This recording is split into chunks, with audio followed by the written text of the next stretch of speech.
His grandmother picked his bride. The Duke refused. Then he saw who she'd chosen. The autumn light filtered through tall windows with a quality peculiar to October afternoons, gilding everything it touched with a warmth that belied the chill creeping through Thornbury Manor's ancient stone walls. Arabella Thornton sat in her customary chair, the small one near the fire but not too near, positioned to be useful without being obtrusive, and read aloud from a novel she privately considered dreadful. The prose was overwrought, the heroine impossibly virtuous, and the villain so thoroughly villainous that he might as well have worn a placard announcing his intentions. But the Dowager Duchess of Thornbury enjoyed such novels, and so Arabella read them with all the expression and feeling she could muster. "Do pause, child. My ears require rest from such passionate declarations." The Dowager's voice cut through the narrative like a blade through butter, precise and utterly commanding despite her 73 years. She sat in the wing-back chair that had been her throne for 4 decades, a slight figure wrapped in black silk and violet shawls, her white hair arranged in a style that had been fashionable during the Regency and would never be surrendered to the whims of modern taste. Arabella closed the book with more relief than she would ever admit. "Shall I ring for tea, Your Grace?" "In a moment. First, tell me, have you noticed anything different about the house today?" This was one of the Dowager's tests. She administered them constantly, small examinations of observation and wit that Arabella had learned to navigate over 3 years of service. She considered the morning's activities, the extra polish on the silver, the fresh flowers in the entrance hall despite the expense of hothouse blooms in October, the particular nervousness of the housekeeper at breakfast. "The household is preparing for an arrival," Arabella said. "Someone important. The green guest chamber has been opened. I saw Mary carrying linens in that direction. And cook has been consulting the account books for a menu that requires French sauces." The Dowager's thin lips curved in what, for her, constituted a smile. "Very good. My grandson arrives this evening." Arabella's heart performed an uncomfortable maneuver in her chest, something between a leap and a plummet. She kept her expression serene through years of practice. "His Grace is coming to Thornbury. He was not expected until Christmas." "He was not. I summoned him." The Dowager's dark eyes, still sharp as a hawk's despite her age, fixed on Arabella with uncomfortable intensity. "I have written to inform him that I have selected his bride and will tolerate no further delays in the matter of the succession. He is 31 years old. It is quite enough." Arabella absorbed this information with the calm demeanour expected of a companion, though her mind raced. She had been present for the parade of young ladies the Dowager had interviewed over the past month, each more accomplished and beautiful than the last. Lady Georgiana Blackmore had been particularly impressive, a diamond of the first water with connections to 3 dukes and a smile that made men walk into doorframes. Surely she was the chosen bride. "That is welcome news, Your Grace," Arabella said, because something was clearly expected. "Is it? You do not look particularly pleased." "I am pleased for whatever brings Your Grace satisfaction." The words were automatic, the sort of empty courtesy that protected her from revealing anything true. The Dowager made a sound that might have been a snort in a less aristocratic woman. "You are the most accomplished liar I have ever employed, child. It is one of your finer qualities." She waved a hand that was mostly bone and sapphire rings. "You may ring for tea now. And Arabella, do wear the blue dress at dinner. The grey makes you look consumptive." Arabella rose to pull the bell cord, grateful for the excuse to turn away. The blue dress was her best indeed, her only truly good garment, a gift from the Dowager last Christmas. She had been saving it for special occasions, of which there were precious few in the life of a companion. Wearing it to witness Sebastian Ashworth, Duke of Thornbury, learn the identity of his future bride seemed a particular form of cruelty, though she could not have explained why. She knew why. She simply refused to examine the knowledge too closely. The afternoon passed in its usual rhythms. Tea, correspondence, a brief walk in the gardens before the light faded entirely, the dowager's afternoon rest, during which Arabella retreated to the library with a book she actually wanted to read. But concentration eluded her. She found herself reading the same paragraph 4 times without absorbing a word, her mind persistently circling back to the evening ahead. She had first seen Sebastian Ashworth 3 years ago, on the day she arrived at Thornbury with everything she owned in a single trunk and her pride in tatters. He had been leaving as she entered, a tall figure in a dark coat, striding past her as though she were invisible.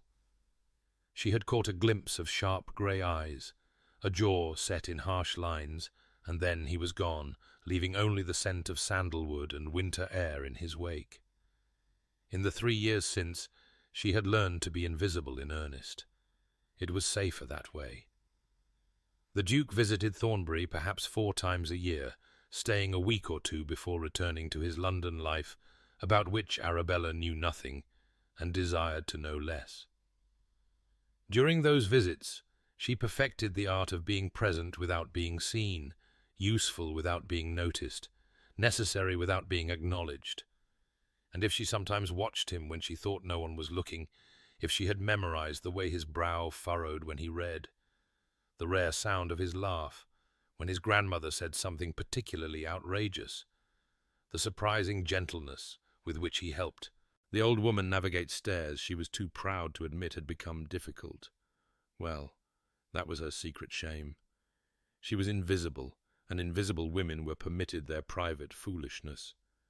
Miss Thornton? Arabella startled so violently that her book tumbled to the floor. She pressed a hand to her racing heart and looked up to find Sarah, the upstairs maid, regarding her with poorly concealed curiosity. "His Grace's carriage has been spotted on the road. Mrs. Pemberton says we're to gather in the hall." "Yes, of course. Thank you, Sarah." Arabella retrieved her book with hands that trembled slightly and set it aside. She checked her reflection in the darkened window. The grey dress, her second best, would have to serve for now. There was no time to change. And besides, the greeting of the Duke was a formal affair, requiring the entire senior staff. Her role was to stand with the housekeeper and butler, a step behind the dowager, and look appropriately respectful. The entrance hall of Thornbury Manor had been designed to intimidate, and it succeeded admirably. Soaring ceilings arched overhead, supported by columns of grey marble that matched the enormous fireplace dominating the north wall. Portraits of Ashworth ancestors gazed down with expressions suggesting they found the present generation wanting. Even after 3 years, Arabella felt small in this space, acutely aware of her lack of consequence. Mrs. Pemberton, the housekeeper, gave Arabella a quick nod as she took her position. The woman had been kind to Arabella from the beginning, treating her with a respect that fell somewhere between servant and family, which was, Arabella supposed, precisely what a companion was. Mr. Davies, the ancient butler, stood ramrod straight despite his 70 years, ready to receive the master of the house with all appropriate ceremony. The dowager descended the stairs with the assistance of her cane and her lady's maid, dressed in her finest black silk, with the Ashworth diamonds at her throat. She looked, Arabella thought, like a general preparing for battle. "He will be difficult," the dowager said to no one in particular. "He always is. But he is my grandson, and I have never lost an argument to him yet." The great doors swung open, admitting a blast of cold October air and the man who had haunted Arabella's thoughts for 3 years. Sebastian Ashworth entered his ancestral home like a storm front crossing the moors, dark, forbidding, crackling with barely suppressed energy. He was taller than Arabella remembered, or perhaps she had simply been trying to forget. His dark hair was windswept from the journey, longer than fashion dictated, curling slightly at his collar in a way that suggested indifference to society's opinions. His face was all sharp angles and hard planes, handsome in a severe way that made one think of cliffs and winter seas. And his eyes, those grey eyes, she had tried so hard not to catalogue, swept the hall with an expression that promised the coming conversation would be unpleasant for everyone involved. "Grandmother."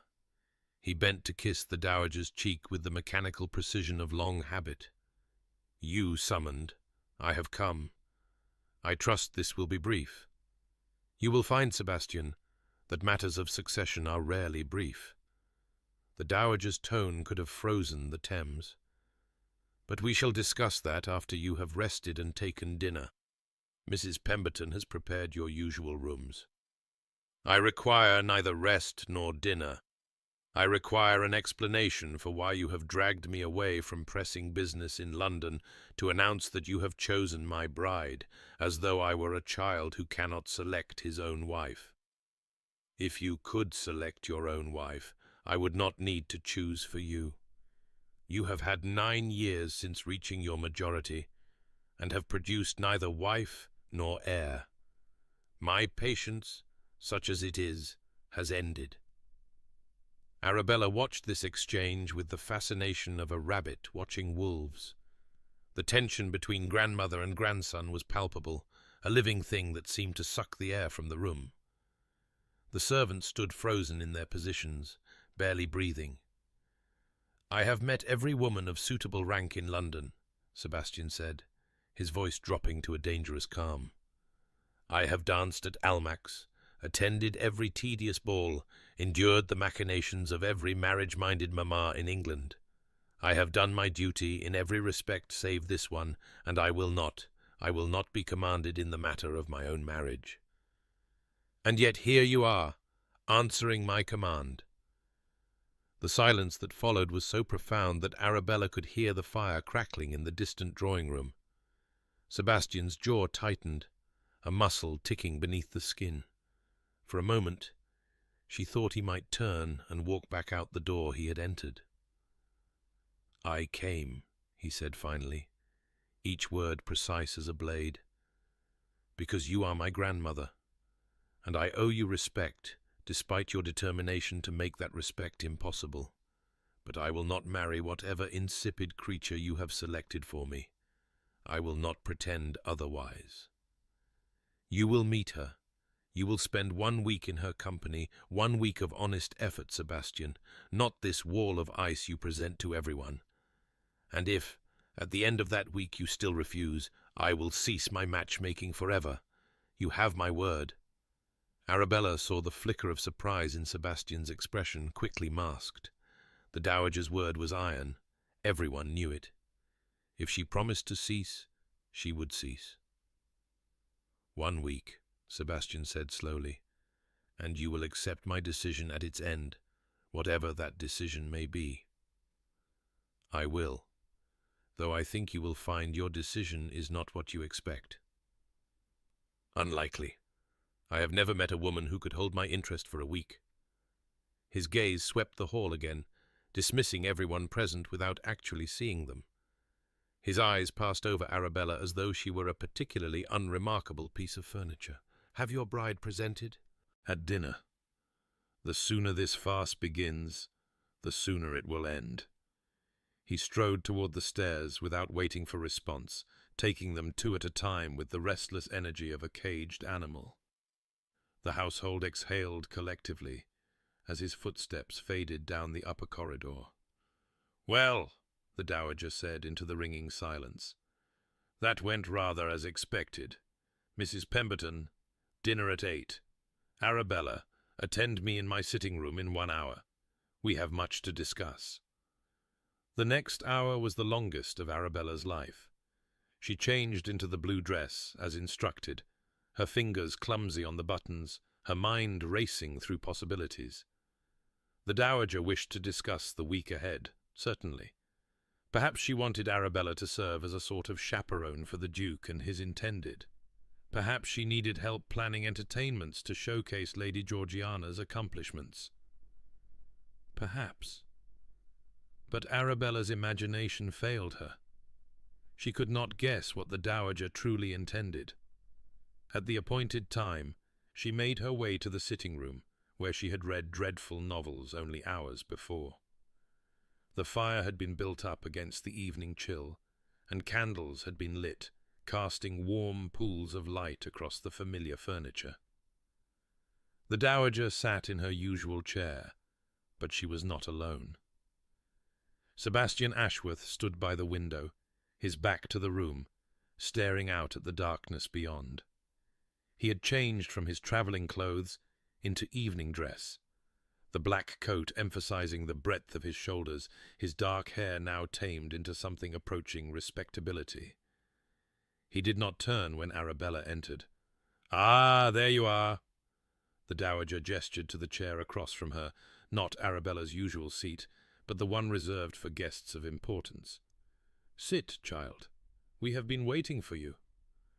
"For me, your grace?" Arabella's confusion was genuine. She looked between the dowager and the duke's rigid back, understanding nothing. "Sebastian, do turn around. Glowering at the window helps no one." The duke turned. His grey eyes found Arabella, and for the first time in 3 years he actually saw her. She watched comprehension dawn in his expression, followed rapidly by disbelief, then something that looked very much like fury. "No," he said flatly. "Absolutely not. You have not heard what I have to say. I do not need to hear it. This is your choice. This." His gesture encompassed Arabella, the room, the entire situation. "Her!" Arabella felt the blood drain from her face. She understood with horrible crystalline clarity exactly what the dowager had done. The word "her," spoken with such dismissive incredulity, landed like a physical blow. "Miss Arabella Thornton," the dowager said, her voice carrying the weight of absolute certainty, "is the bride I have chosen for you. She is intelligent, capable, kind, and of gentle birth. Her father was Viscount Thornton, however poorly he ended. She has served as my companion for 3 years with grace and discretion. She knows this estate as well as you do, better in many ways. She is your companion." Sebastian's voice cut through the dowager's recitation like a knife. "A paid servant. A woman without fortune, without connection, without what precisely?" The dowager's eyes glittered dangerously. "Without beauty? Look at her, Sebastian. Actually look, instead of through her." He looked. Arabella sat frozen beneath his scrutiny, her cheeks burning, her hands clenched in the blue silk of her skirt. She watched his gaze travel over her face, her hair, her figure, and she saw nothing in his expression but cold assessment. She was being evaluated like a horse at market, and she was being found wanting. "This is a joke," he said finally. "Some elaborate manipulation to teach me a lesson about my pride. You cannot possibly expect me to marry. I expect you to give her the week you promised." The dowager's voice cracked like a whip. "1 week, honest effort. You gave your word, Sebastian." "My word was given under the assumption that your choice would be a woman of appropriate standing. Not—" He stopped himself, but the words hung unspoken in the air between them. "Not a poor relation, not a nobody, not her." Arabella rose. Her legs were unsteady, but she would not sit here like a lamb awaiting slaughter. She would not endure another moment of this. "Your Grace." She was proud that her voice did not shake. "I thank you for your kindness over these 3 years, but I cannot accept this position. I must tender my resignation, effective immediately." "You may not resign," the dowager said calmly. "I must insist." "Child." The old woman's voice softened, becoming something almost gentle. "When you arrived at my doorstep 3 years ago, you were a week away from the workhouse. Your father had gambled away everything, your dowry, your home, your future. Your mother was my dearest friend in girlhood, and I could not let her daughter starve. I gave you shelter, employment, dignity. You owe me nothing but your own good sense. But I am asking you, as a dying woman's wish, to give me 1 week." "You are not dying," Sebastian said irritably. "I am 73 years old. I am actively dying with every breath I take. I will not live to see you married if you continue this ridiculous stubbornness, and I will not leave this earth without knowing the succession is secure." The dowager's voice cracked, revealing a vulnerability Arabella had never heard from her. 1 week, Sebastian. 1 week, Arabella, that is all I ask." Arabella looked at the woman who had saved her from ruin. She looked at the man who had just made it clear that marrying her would be an absurdity, a joke, an impossibility. She thought of the workhouse, and the hungry years before the dowager's letter arrived, and the morning 3 years ago when she had walked through Thornbury's doors with nothing but a trunk and a shattered heart. 1 week, she said quietly. "I will." "Stay 1 week. But, Your Grace, I must tell you this plan cannot succeed. His Grace has made his feelings abundantly clear." "His Grace has made his fears abundantly clear. There is a difference." The dowager waved a dismissive hand. "Now, both of you, go in to dinner. I find I am fatigued and will take a tray in my rooms. You may have this evening to become better acquainted without my interference." "Grandmother," Sebastian began. 1 week. You gave your word. Good night." And with that, she rose and swept from the room, leaving Arabella and Sebastian alone in a silence so thick it could have been carved with a knife. For a long moment, neither spoke. Arabella stared at the fire, unable to look at him, unwilling to see the dismissal in his eyes again.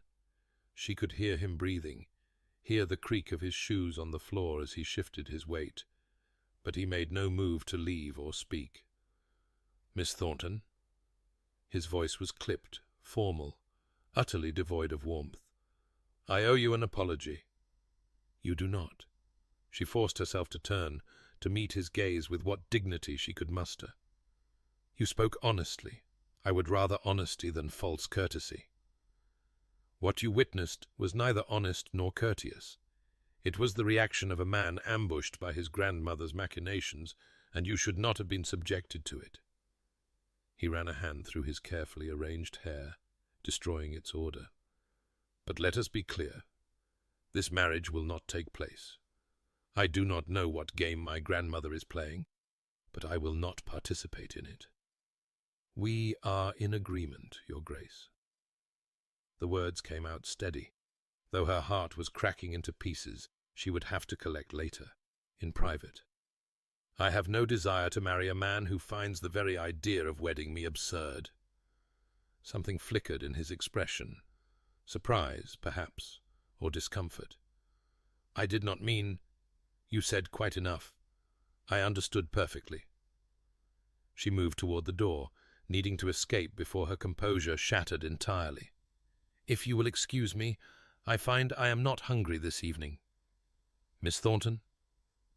She stopped, her hand on the door frame, but did not turn. "My grandmother does nothing without purpose," he said slowly. "She is many things, but frivolous is not among them. I must ask, has she spoken to you about this before? Have you been part of this plan?" The accusation, though quiet, burned like acid. Arabella turned then, her eyes meeting his with a fury that startled them both. "Do you imagine I orchestrated this humiliation for myself? That I spent 3 years making myself invisible in your presence precisely so that I might one day be paraded before you like a prize pig at market and found wanting?" Her voice rose despite her efforts to control it.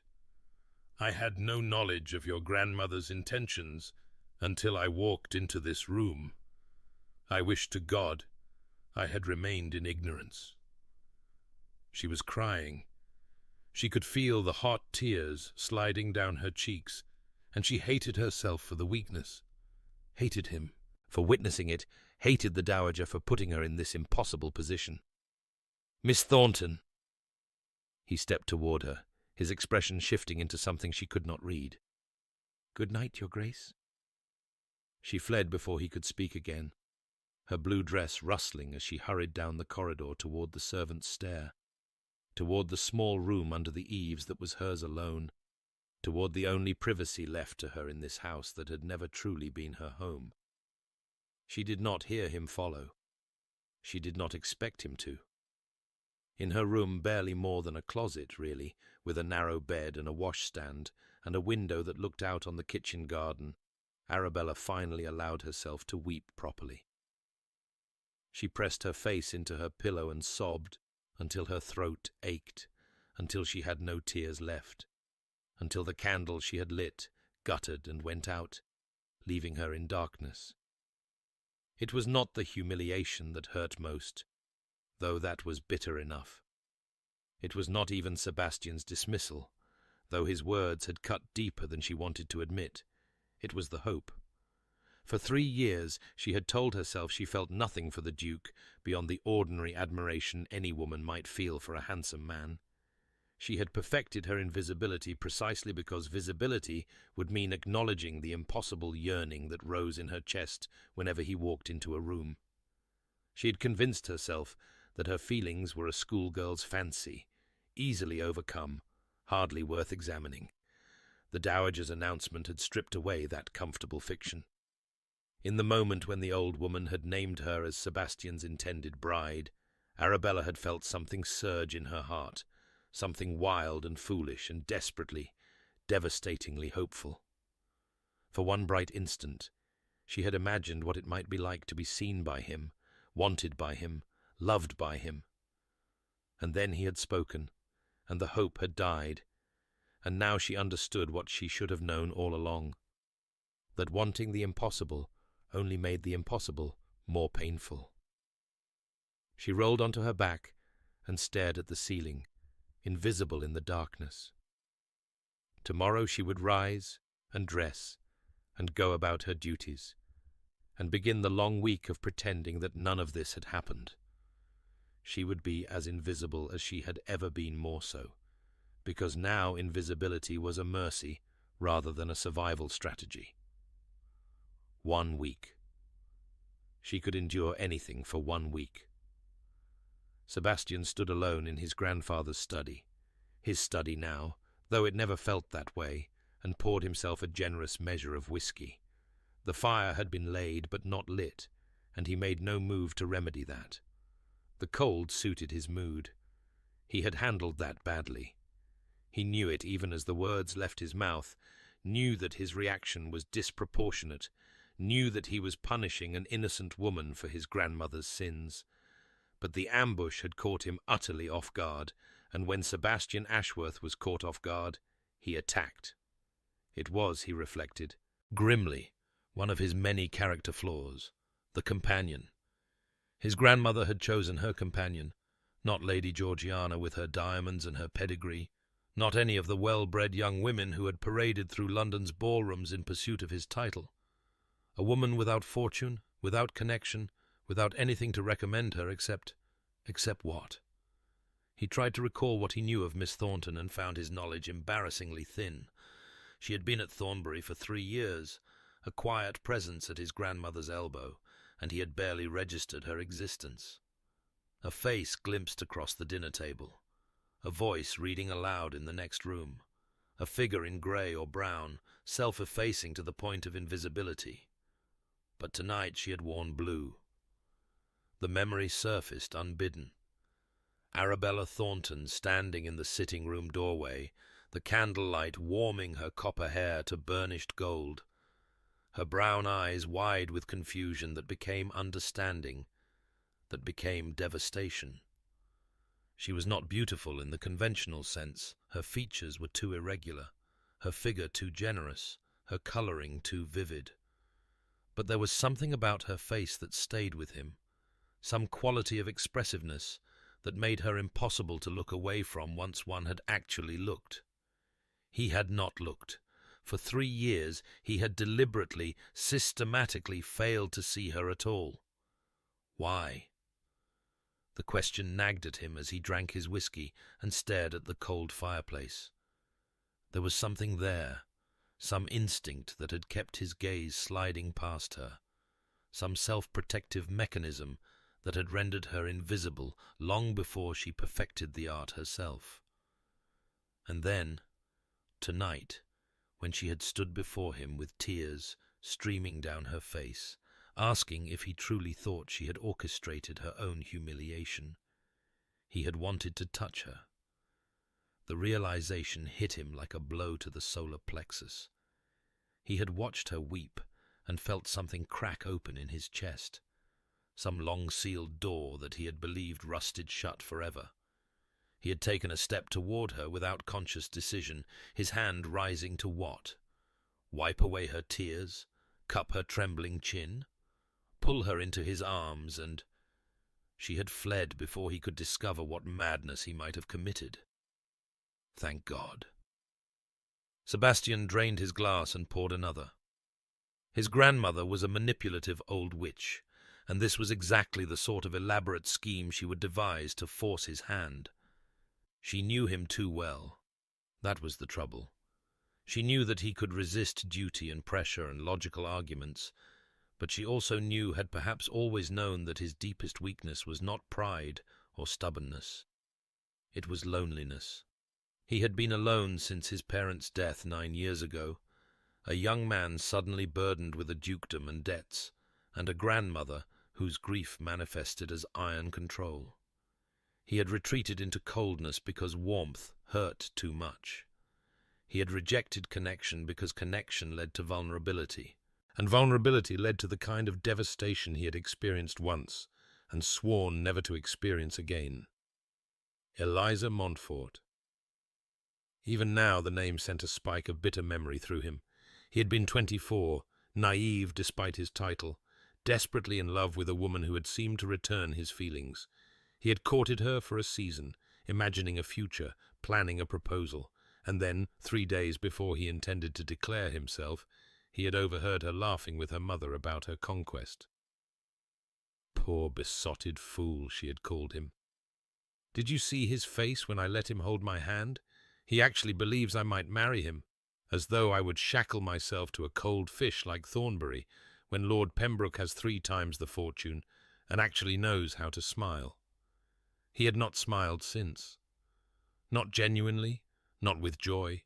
His face had forgotten the shape of happiness.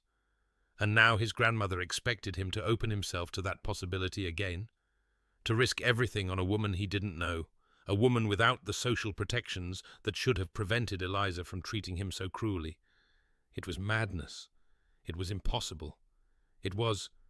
His mind returned traitorously to Arabella Thornton's tear-streaked face, to the fierce dignity with which she had defended herself against his accusations, to the crack in her voice when she said, "I wish to God I had remained in ignorance." She had not known. He was certain of it now. His grandmother had ambushed her as thoroughly as she had ambushed him. And Arabella had been just as horrified, just as wounded, just as what? Sebastian stared into his empty glass and tried to read the answer there. But the crystal reflected only his own face, harsh with shadows, and offered no wisdom at all. 1 week.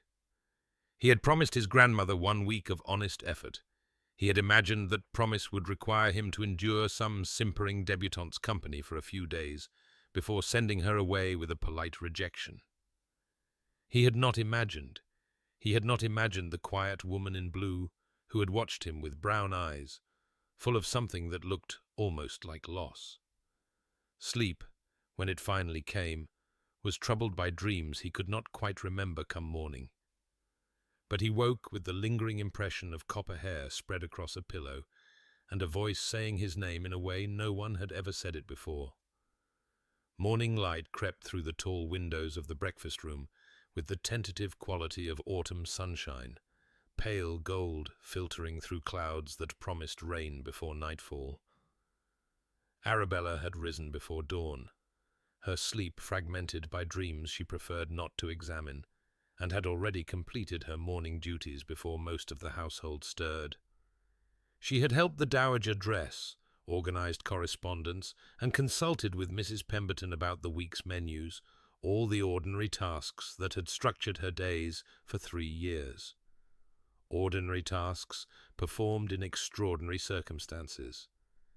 Every footstep in the corridor made her heart stutter. Every distant voice sent her pulse racing with the fear that it might be his. She could not avoid him forever. She knew that. The house was large but not infinite, and her duties required her presence in the family's spaces.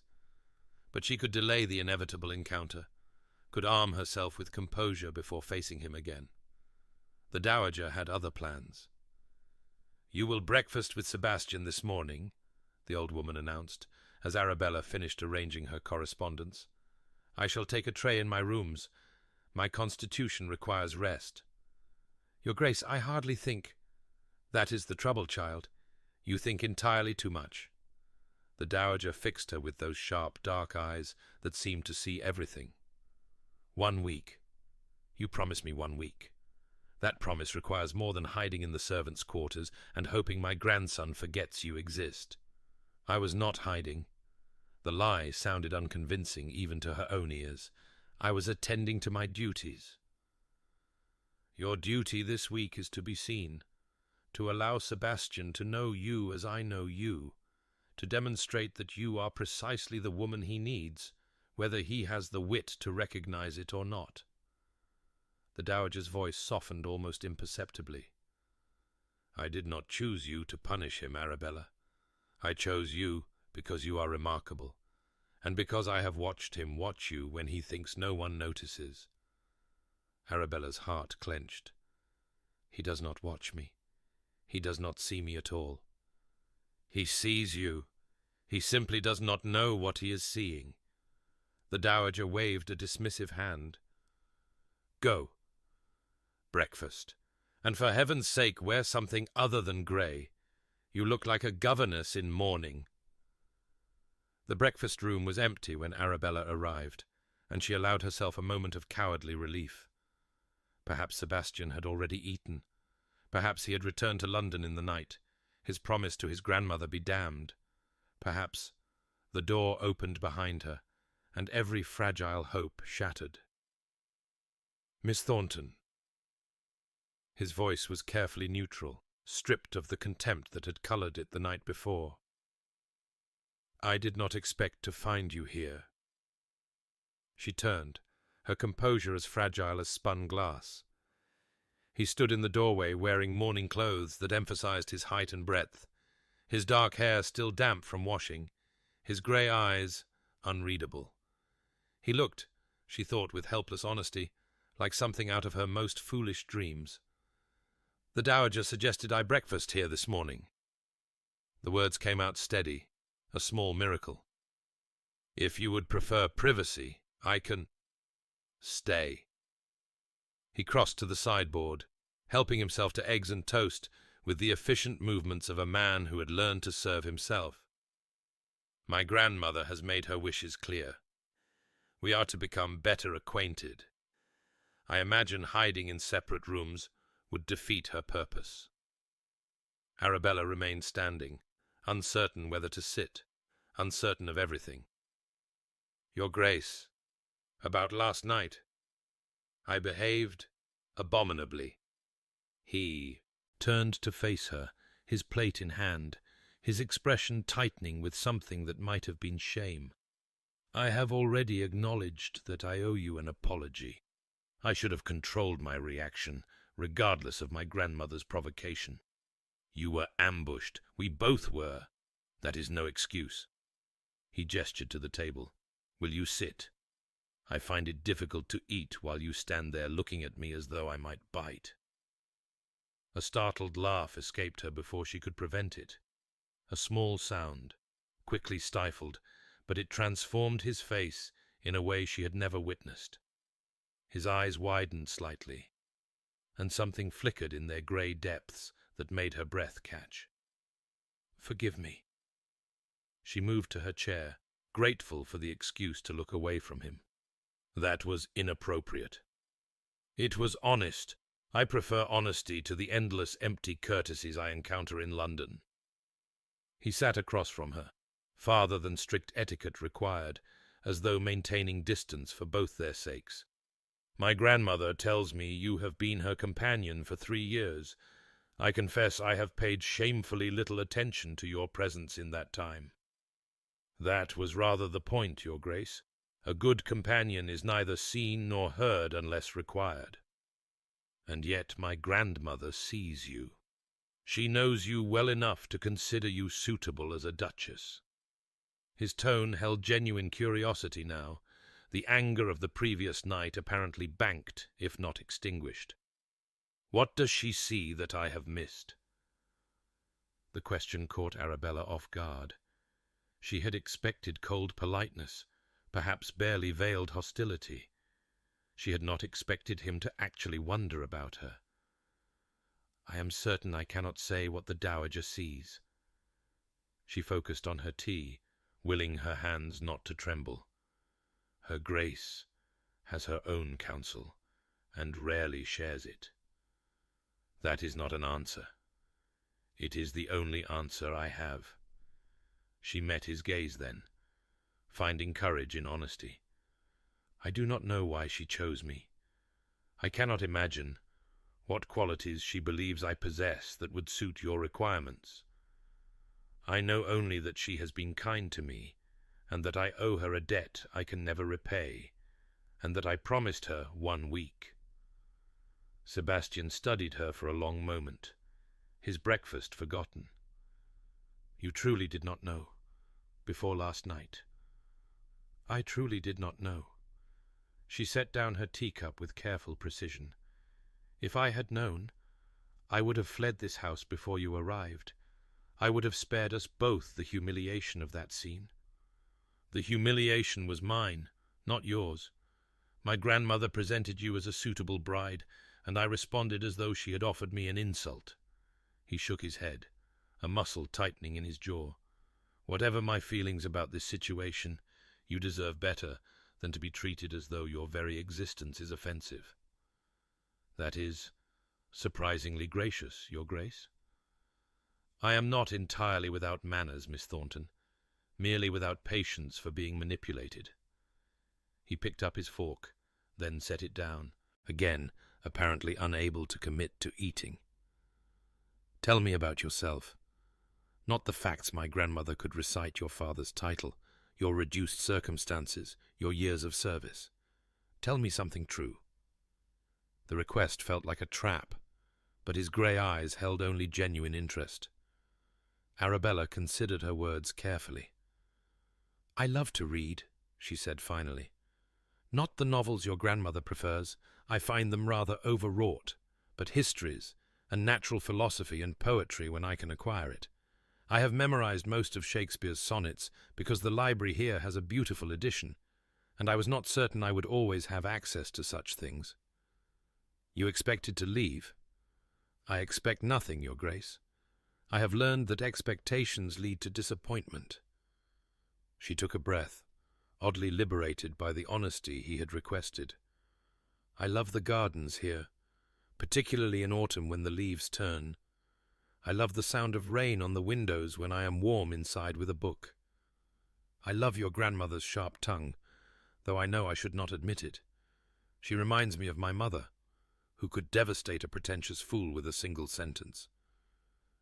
Something shifted in Sebastian's expression, a softening she had never seen from him before. "Your mother passed away?" "6 years ago, before my father's worst excesses became public. She was spared the scandal, at least." Arabella's voice remained steady through long practice. "I like to believe she would have approved of the path I chose. Service is not shameful, whatever society suggests." "No," he said slowly, "it is not." They ate in silence after that. But it was a different silence than before, contemplative rather than hostile, almost companionable.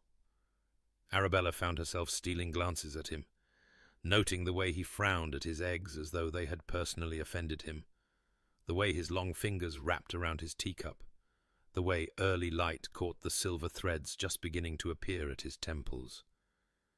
He was beautiful, she thought, with the private honesty she allowed herself in unguarded moments, beautiful and wounded and completely beyond her reach, no matter what the dowager intended. "Miss Thornton." He set down his cup and fixed her with an unreadable look. "I should tell you something." Her heart stuttered. "Yes, Your Grace?" "I made a promise to my grandmother that I intended to break. I agreed to 1 week of honest effort, but my plan was to spend that week demonstrating that her choice was impossible, to prove her wrong through the very act of appearing to try." "I see." Arabella kept her voice neutral, though the admission stung more than it should have.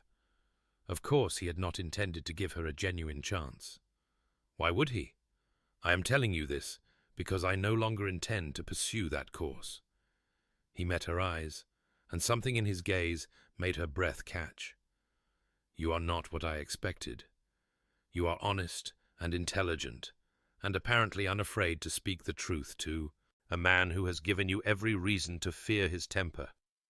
I do not know if my grandmother is right about us, but I know that I owe you more than a performance designed to make you fail."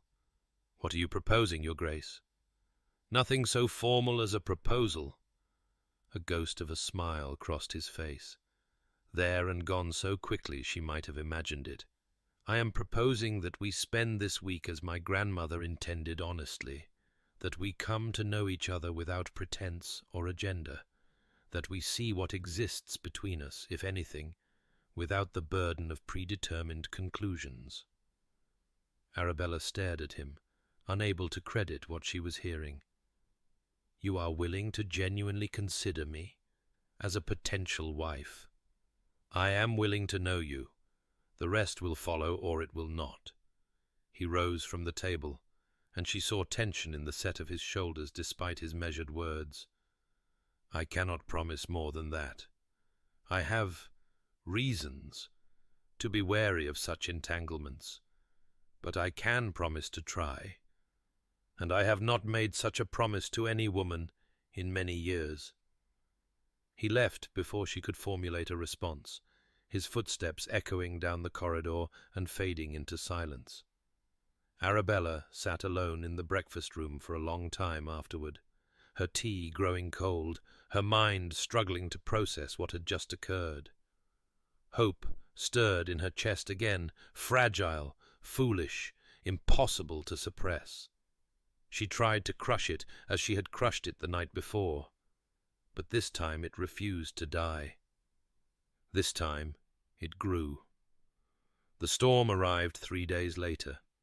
The intervening time had passed in a strange suspension, each hour weighted with significance that ordinary hours did not possess.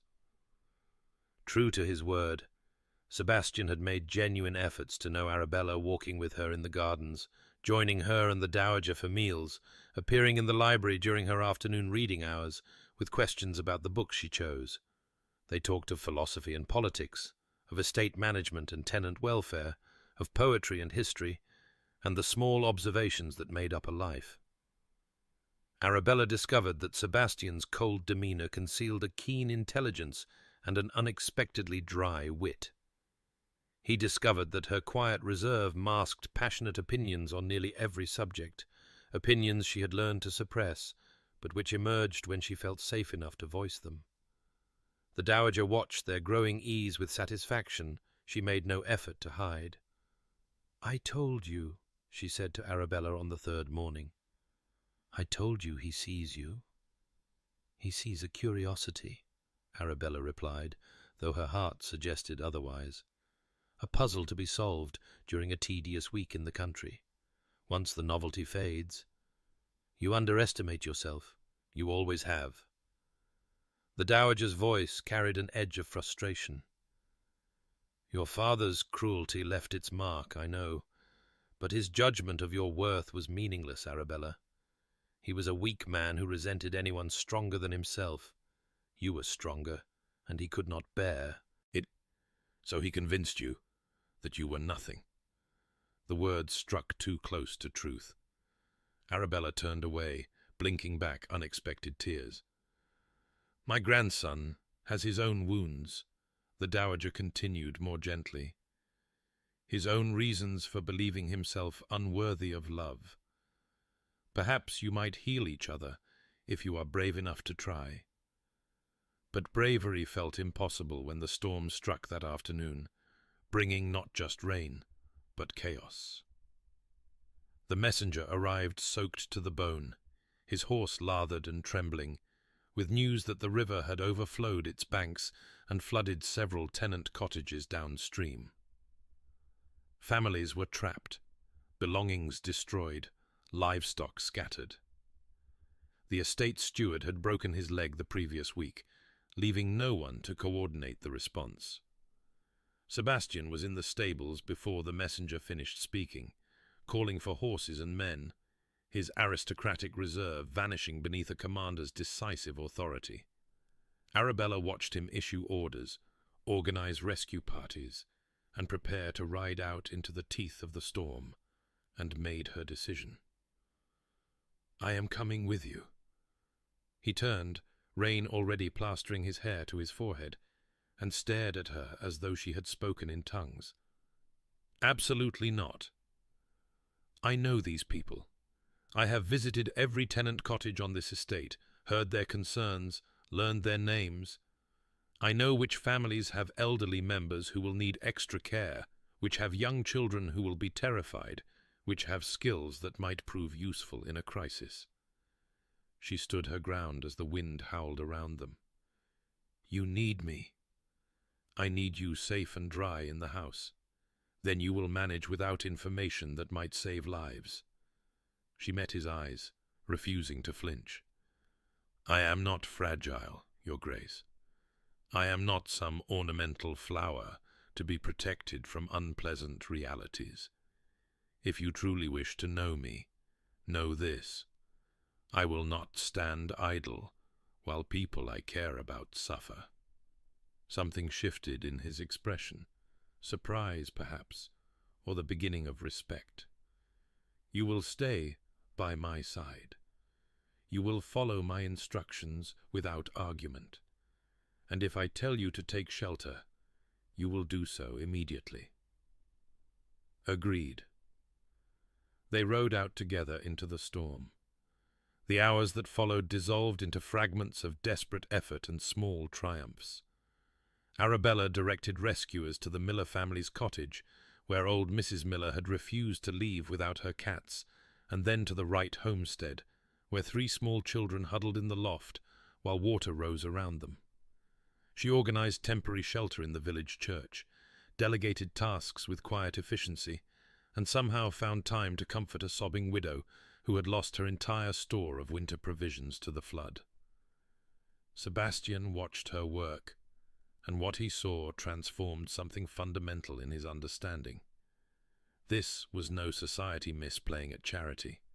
This was a woman who knew how to labor, how to lead, how to put others' needs before her own comfort, without a hint of martyrdom or self-congratulation.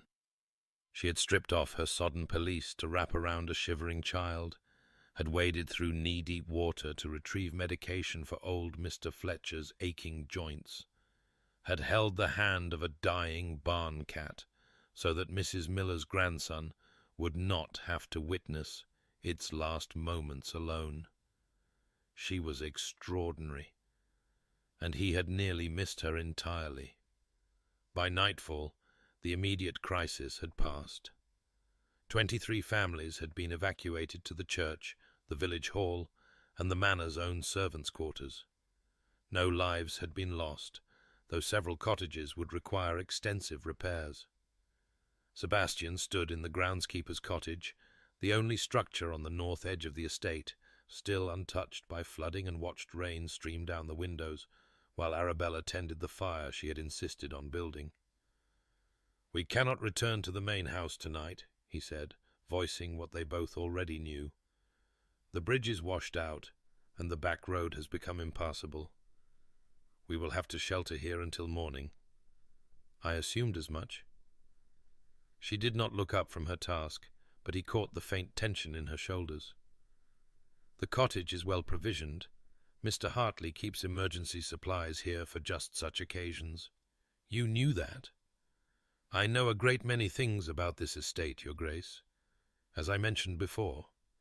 He found himself smiling, despite everything a genuine smile, not the social grimace he deployed in London drawing-rooms. "You saved lives today. You realize that?" "We saved lives. I merely provided information." "You provided far more than information." He moved to stand beside her at the fire, close enough to feel the warmth radiating from the flames, close enough to catch the scent of rain and exertion, and something floral that was simply her. "I watched you, Arabella. I watched you take charge of situations that would have sent most gently bred women into hysterics. I watched you wade through floodwater in your second-best dress to rescue a child's terrified puppy, because you knew that child had lost her father last spring and could not bear another loss." She was still then, her hands frozen above the flames. "You noticed that?" "I noticed everything." His voice had dropped to something barely above a whisper.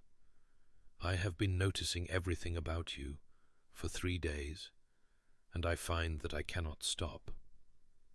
Your Grace." "Sebastian." The name emerged without conscious decision. "After today, I think we have moved past formalities." She rose and turned to face him, and the firelight transformed her rain-dampened features into something luminous. Her copper hair had come loose from its pins, tumbling around her shoulders in damp waves.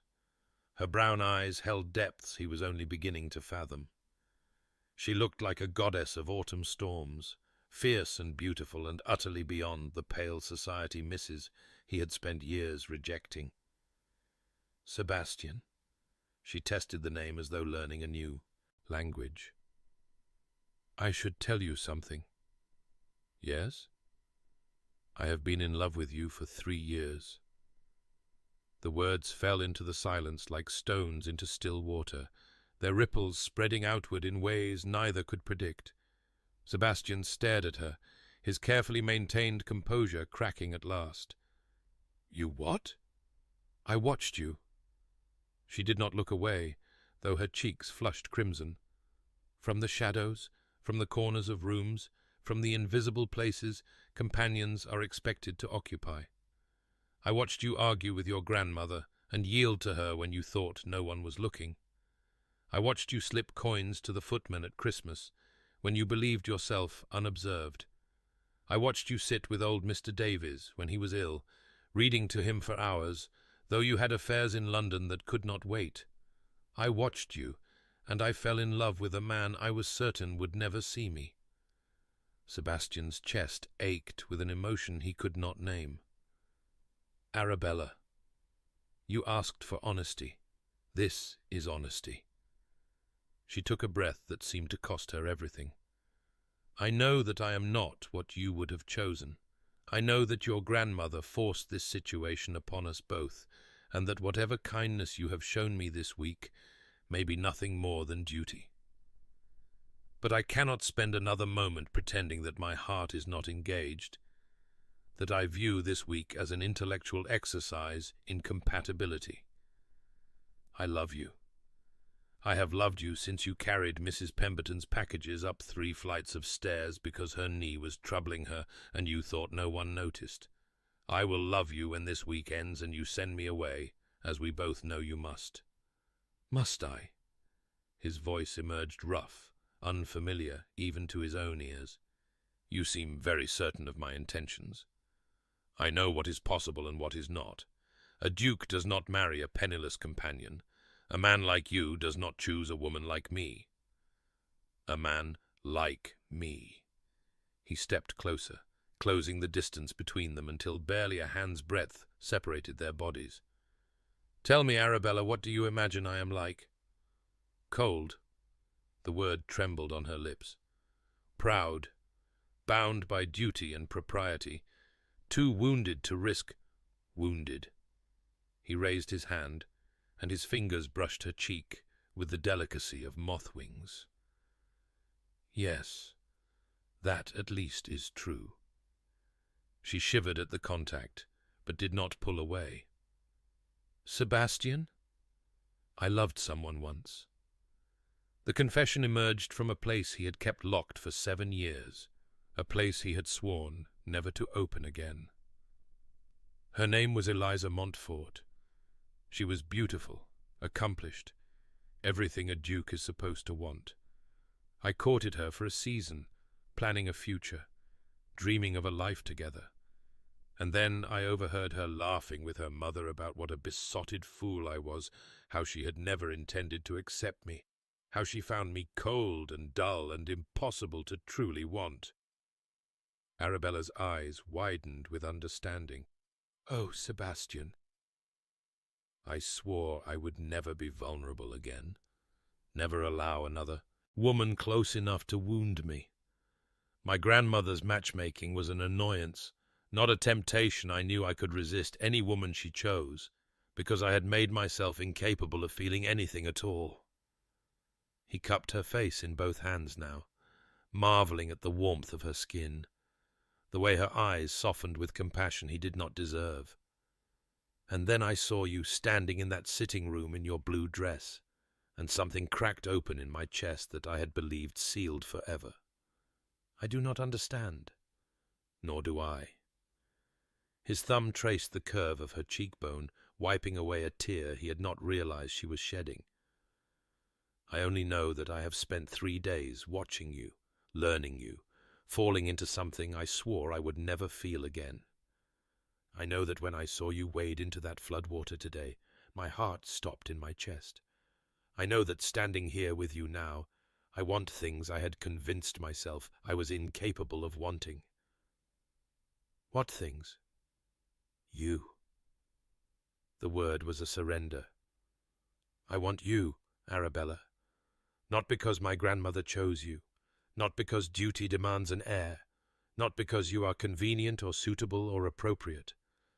I want you because you are extraordinary and brave and kind, and you see the man I am instead of the duke I am supposed to be." "Sebastian, I cannot promise to be good at this. I have been cold for so long that I may have forgotten how to be warm. I may hurt you without meaning to. I may retreat behind walls when I should be reaching for you. But if you will have me, if you can accept a wounded man who is learning to hope again—" She kissed him.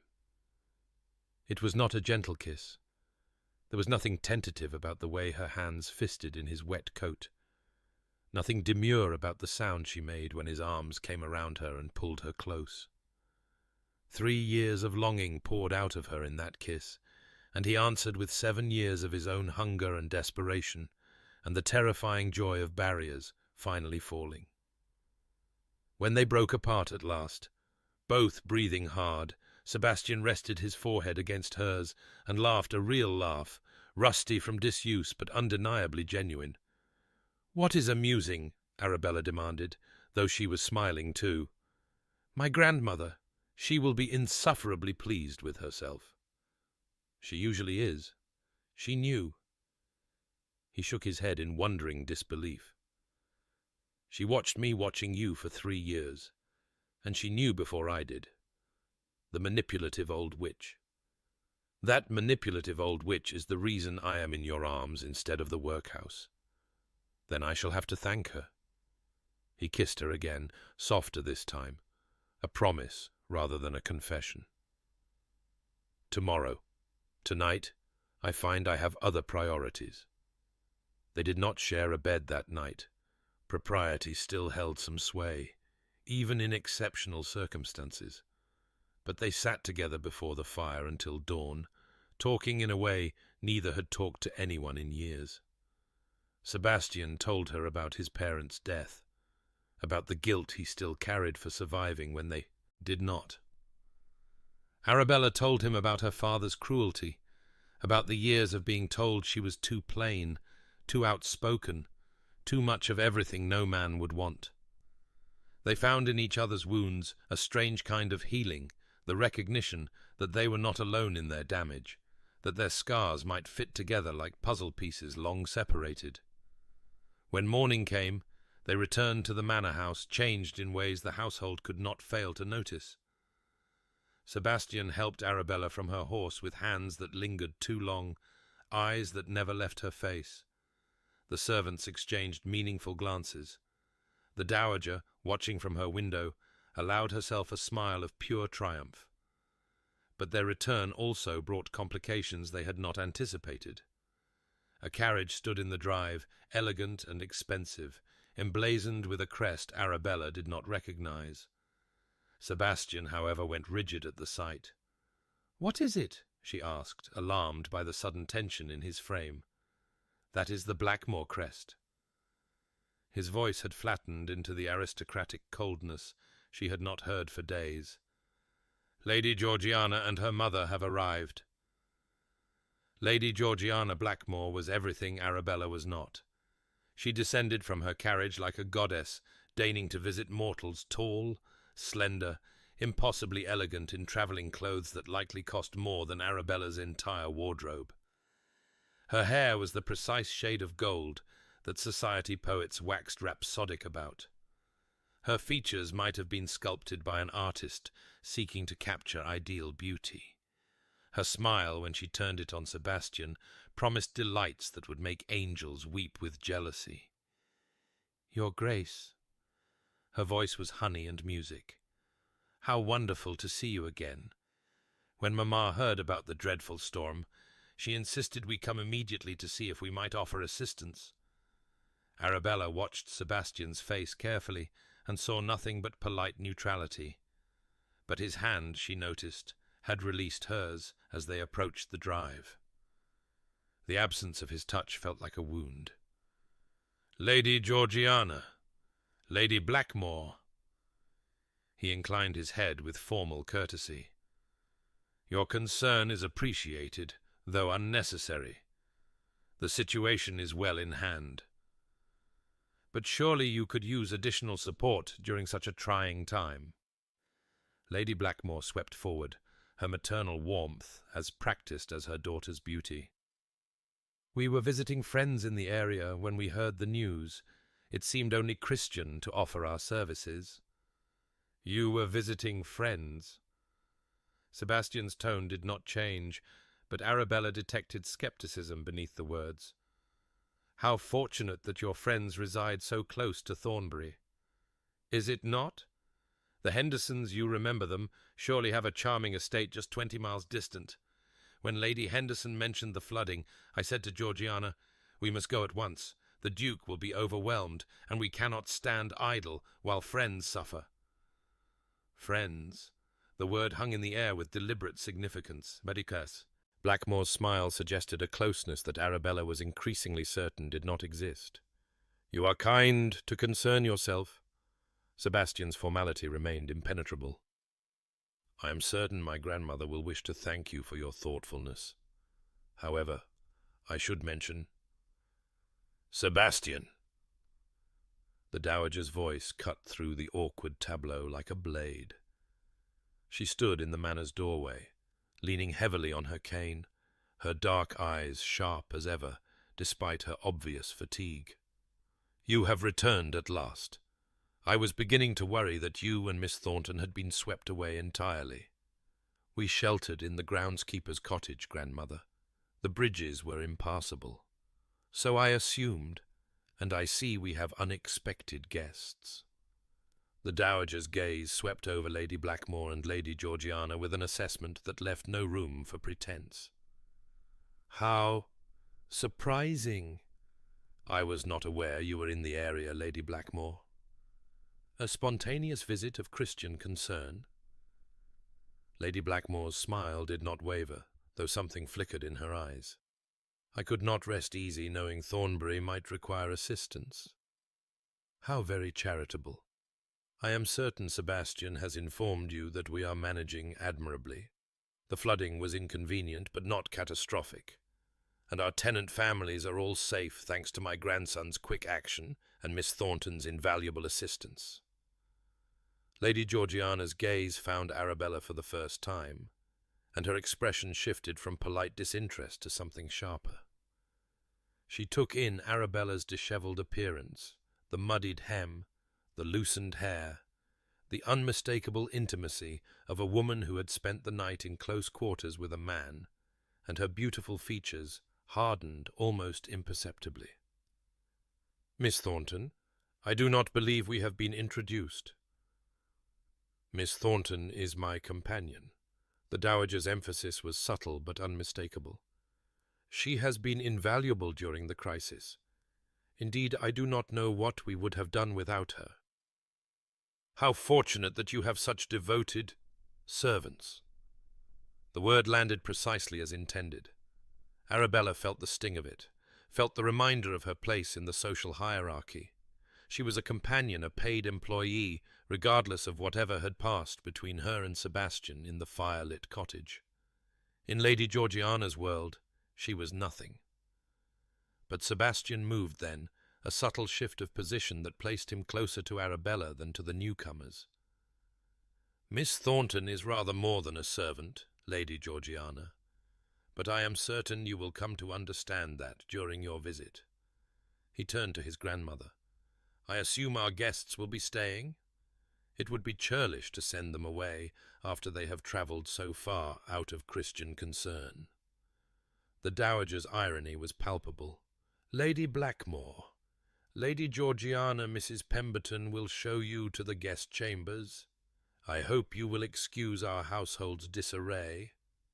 We have been rather occupied with saving lives."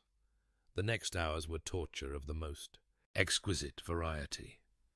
Lady Blackmore and Lady Georgiana installed themselves in Thornbury's finest guest chambers with the air of women preparing for a siege. Arabella, dismissed to her own small room to change out of her ruined dress, watched from her window as servants carried in trunk after trunk of luggage, far more than any spontaneous visit of Christian concern would require. They had come prepared to stay. They had come with a purpose. That purpose became abundantly clear at dinner that evening. Arabella had debated whether to appear at all. Her usual practice was to dine separately when guests of consequence were present, but the dowager had been explicit in her instructions. "You will dress in your best, and join us for every meal. I will not have that Blackmore woman believing she can sweep you aside like an inconvenient housemaid." So Arabella wore the blue dress again, the one that had witnessed both her humiliation and her unexpected hope, and descended to the dining-room with her head held high and her heart hammering against her ribs. Sebastian's eyes found her the moment she entered. She saw heat flicker in their grey depths, saw his jaw tighten with something that looked like possessive satisfaction. But Lady Georgiana was speaking to him, her hand on his arm, her golden head tilted at an angle that displayed her swan-like neck to maximum advantage, and he could not move away without causing a scene. Dinner was an elaborate dance of social warfare in which Arabella was hopelessly outmatched. Lady Blackmore dominated the conversation, steering it expertly toward topics that highlighted her daughter's accomplishments and connections. Lady Georgiana had sung for the Prince Regent. Lady Georgiana spoke fluent Italian. Lady Georgiana had been presented at court by a duchess, and had danced twice with the Earl of somewhere important at the most exclusive ball of last season. Against such credentials, Arabella had nothing to offer. She sat in silence, eating little, watching Sebastian navigate the treacherous waters with the skill of long practice. He was unfailingly polite to their guests, but his warmth, the warmth she had glimpsed in the fire-lit cottage, had retreated behind walls she had begun to believe were crumbling. "Miss Thornton," Lady Georgiana's voice cut through Arabella's miserable reverie, I understand you are originally from the north. How charming that you have found such comfortable circumstances despite your family's difficulties." The insult was expertly veiled, wrapped in sweetness that would be impossible to challenge without appearing oversensitive. Arabella felt heat rise to her cheeks. "My family's difficulties taught me the value of hard work and honest service." She met Lady Georgiana's perfect blue eyes with a steadiness she did not feel. Not all of life's lessons are pleasant, but they are lessons nonetheless. How philosophical. I suppose one must find consolation where one can. Georgiana. Sebastian's voice held a warning that made Lady Blackmore's smile falter. "Miss Thornton requires no consolation. She has earned the respect of everyone in this household through her actions during the crisis actions that demonstrated courage and competence that I would wager exceed any accomplishments displayed in London drawing-rooms." The silence that followed was deafening. Lady Georgiana's porcelain composure cracked for just an instant, revealing something ugly beneath the beauty. Lady Blackmore's eyes narrowed with calculation. The dowager raised her wine-glass. "Well said, Sebastian. Now, shall we discuss something other than Miss Thornton's qualifications? I find myself curious about these friends of yours, Lady Blackmore the Hendersons, I believe you said. I was not aware they had an estate in this area. Indeed, I was not aware they existed at all." The remainder of the meal passed in brittle civility, but the battle lines had been drawn. When the ladies retired to the drawing-room, leaving Sebastian to his port, Lady Blackmore wasted no time pressing her advantage. "My dear Miss Thornton," she began, settling into the chair beside Arabella with predatory grace, "I could not help but notice the particular attention His Grace paid to you this evening. How very interesting. His Grace is kind to everyone in his household, Lady Blackmore. Is he? That has not been my observation over the years. Indeed, his reputation in London is quite the opposite. Cold, they call him. Unapproachable. The Ice Duke, some of the young ladies whisper." Lady Blackmore's smile did not reach her eyes. "And yet here you are, warming him with your presence. One wonders what techniques a humble companion might employ to capture a duke's attention." The implication was unmistakable. Arabella felt cold fury rise in her chest, replacing the embarrassment that had plagued her all evening. "I have employed no techniques, Lady Blackmore. I have simply been myself." How charming, and so effective, apparently. But I wonder, have you considered what will happen when the novelty fades? When His Grace returns to London and the society that is his natural milieu? When he remembers that dukes do not marry companions, however temporarily fascinating they might be? "Mother," Lady Georgiana's voice held warning, "perhaps we should not—" "I am merely trying to save the poor girl from inevitable heartbreak, my dear. It would be cruel to allow her to harbour hopes that cannot possibly be fulfilled." Lady Blackmore's gaze returned to Arabella, sharp as broken glass. "I have known Sebastian Ashworth since he was a boy.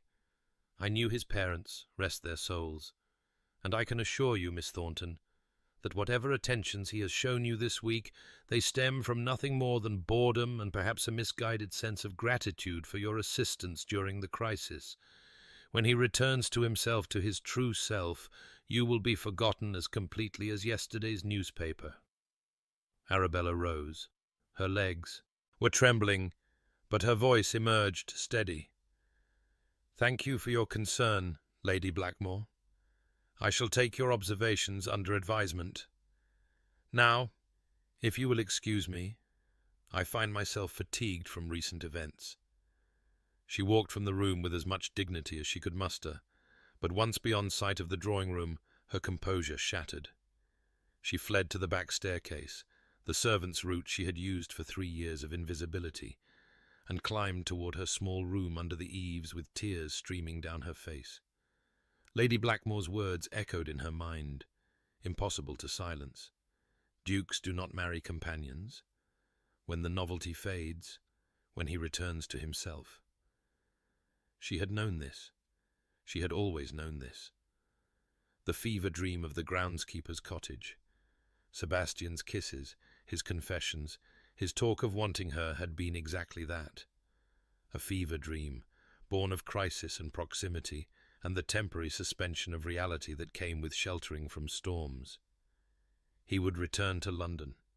He would remember who he was, and she would be forgotten as completely as yesterday's newspaper. Arabella was so lost in her misery that she did not hear the footsteps behind her until a hand closed around her arm. Arabella. She whirled to find Sebastian standing on the narrow servants' stair, his expression fierce with an emotion she could not identify. He should not be here. This was the servants' domain, off limits to the master of the house, but he seemed utterly unconcerned with propriety. "You left. Why did you leave?" "I was tired. Do not lie to me." His grip on her arm tightened, not painfully but with undeniable urgency. "I saw your face when you walked out of that room. Something happened." "What did they say to you?" "Nothing that was not true." Her voice broke despite her efforts to control it. "Lady Blackmore merely reminded me of certain realities I had allowed myself to forget." "What realities?" "The dukes do not marry companions." The words tore from her throat, raw and bleeding. "That whatever has passed between us this week will be forgotten the moment you return to your true life. That I am a temporary fascination, nothing more, and that I should be grateful for whatever crumbs of attention you have chosen to bestow before you inevitably—" He kissed her. It was not gentle. It was not tender. It was a fierce, consuming possession that stole her breath and shattered her protests and left her clinging to him on the narrow staircase with her back against the wall and his body pressing into hers. "Listen to me." His voice was ragged when he finally released her mouth. "Whatever that woman told you was a lie designed to serve her own purposes. She has been angling for me to marry her daughter since Georgiana came out 3 years ago. She would say anything to destroy what she perceives as competition. But she was not wrong." Arabella was weeping openly now, all pretense of composure abandoned. "I am not suitable. I have nothing to offer, no fortune, no connections, no accomplishments worth naming. You could have anyone, Sebastian. Why would you choose me?" "Because you are the only person in the world who makes me feel alive." His hands cupped her face, forcing her to meet his eyes. "Because you see me not the title, not the fortune, not the cold exterior I have cultivated for years. You see me, and you love me anyway. Do you think I do not understand how rare that is? Do you think I would throw it away for some society diamond who views me as nothing more than a title to be acquired? But your grandmother, the succession— My grandmother chose you. She is the most formidable strategist I have ever known, and she chose you, Arabella, not because you are suitable by society's standards, but because she knows, as I am beginning to know, that you are exactly what this family needs." He pressed his forehead to hers, his breath warm against her tear-stained cheeks. "Stay, stay, and marry me. Not because my grandmother demands it, not because duty requires it, but because I love you, and I cannot imagine facing the rest of my life without you in it." Arabella stared at him through a blur of tears, unable to believe what she was hearing. "You love me?" "I love you." The words seemed to surprise him as much as they surprised her, as though he was only now fully understanding their truth. "I love your sharp mind and your kind heart. I love your copper hair that never stays pinned, and your brown eyes that show every emotion you feel. I love the way you challenge me, and the way you comfort my grandmother, and the way you waded into floodwater to save a child's puppy. I love everything about you, Arabella Thornton, and I will spend the rest of my life proving it. if you will only give me the chance." She kissed him, then kissed him, with all the hope and fear and desperate love that had been building in her chest for 3 years. They stood tangled together on the servants' stair, the Duke of Thornbury, and the companion with nothing to recommend her, and the world outside ceased to matter. When they finally broke apart, both breathing hard, Sebastian laughed that rusty, beautiful sound she had begun to crave. "I believe we are creating a scandal." "Are we?" "2 of the upstairs maids have walked past us in the last 5 minutes. By breakfast, the entire household will know that the Duke was discovered kissing the companion in the servants' stairwell. Should I be concerned?" "You should be prepared."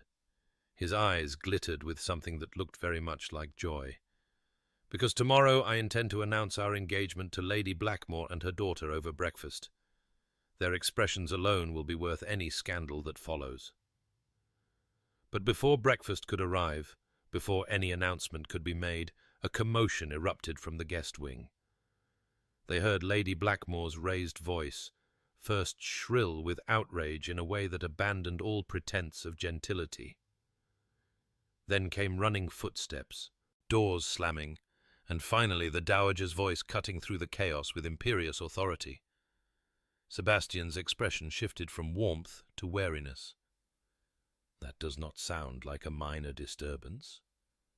They descended together, abandoning the servants' stair for the main corridors, and found a scene of chaos in the entrance hall. Lady Blackmore stood in the centre of the marble floor, her face mottled with fury, gesturing wildly at a young footman who looked as though he wished the ground would swallow him whole. "Absolute impertinence! How dare you suggest that my daughter, that Lady Georgiana— What is happening here?" Sebastian's voice cut through the hysteria like a blade. The hall fell silent as everyone turned to face the Duke and the woman at his side, their hands still linked, their intimacy unmistakable. The dowager emerged from the drawing-room, leaning heavily on her cane, but radiating satisfaction.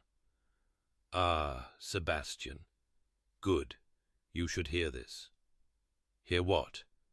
"It seems Lady Georgiana has made a rather serious miscalculation." The dowager's smile was serene, as a cat contemplating a trapped mouse. "She was discovered in a compromising position with the youngest Henderson son who, despite his mother's claims to the contrary, arrived at Thornbury this afternoon in pursuit of his beloved. Apparently their friendship is rather more intimate than Lady Blackmore was aware." Lady Blackmore's face went from mottled red to ashen white. "That is a lie. My daughter would never—" "Your daughter is currently in the blue sitting room with young Mr. Henderson, who has just proposed marriage and been accepted." The dowager's satisfaction deepened. "It seems they have been conducting a secret courtship for months, and your insistence on pursuing my grandson drove them to desperate measures. Lady Georgiana was never interested in Sebastian, Lady Blackmore.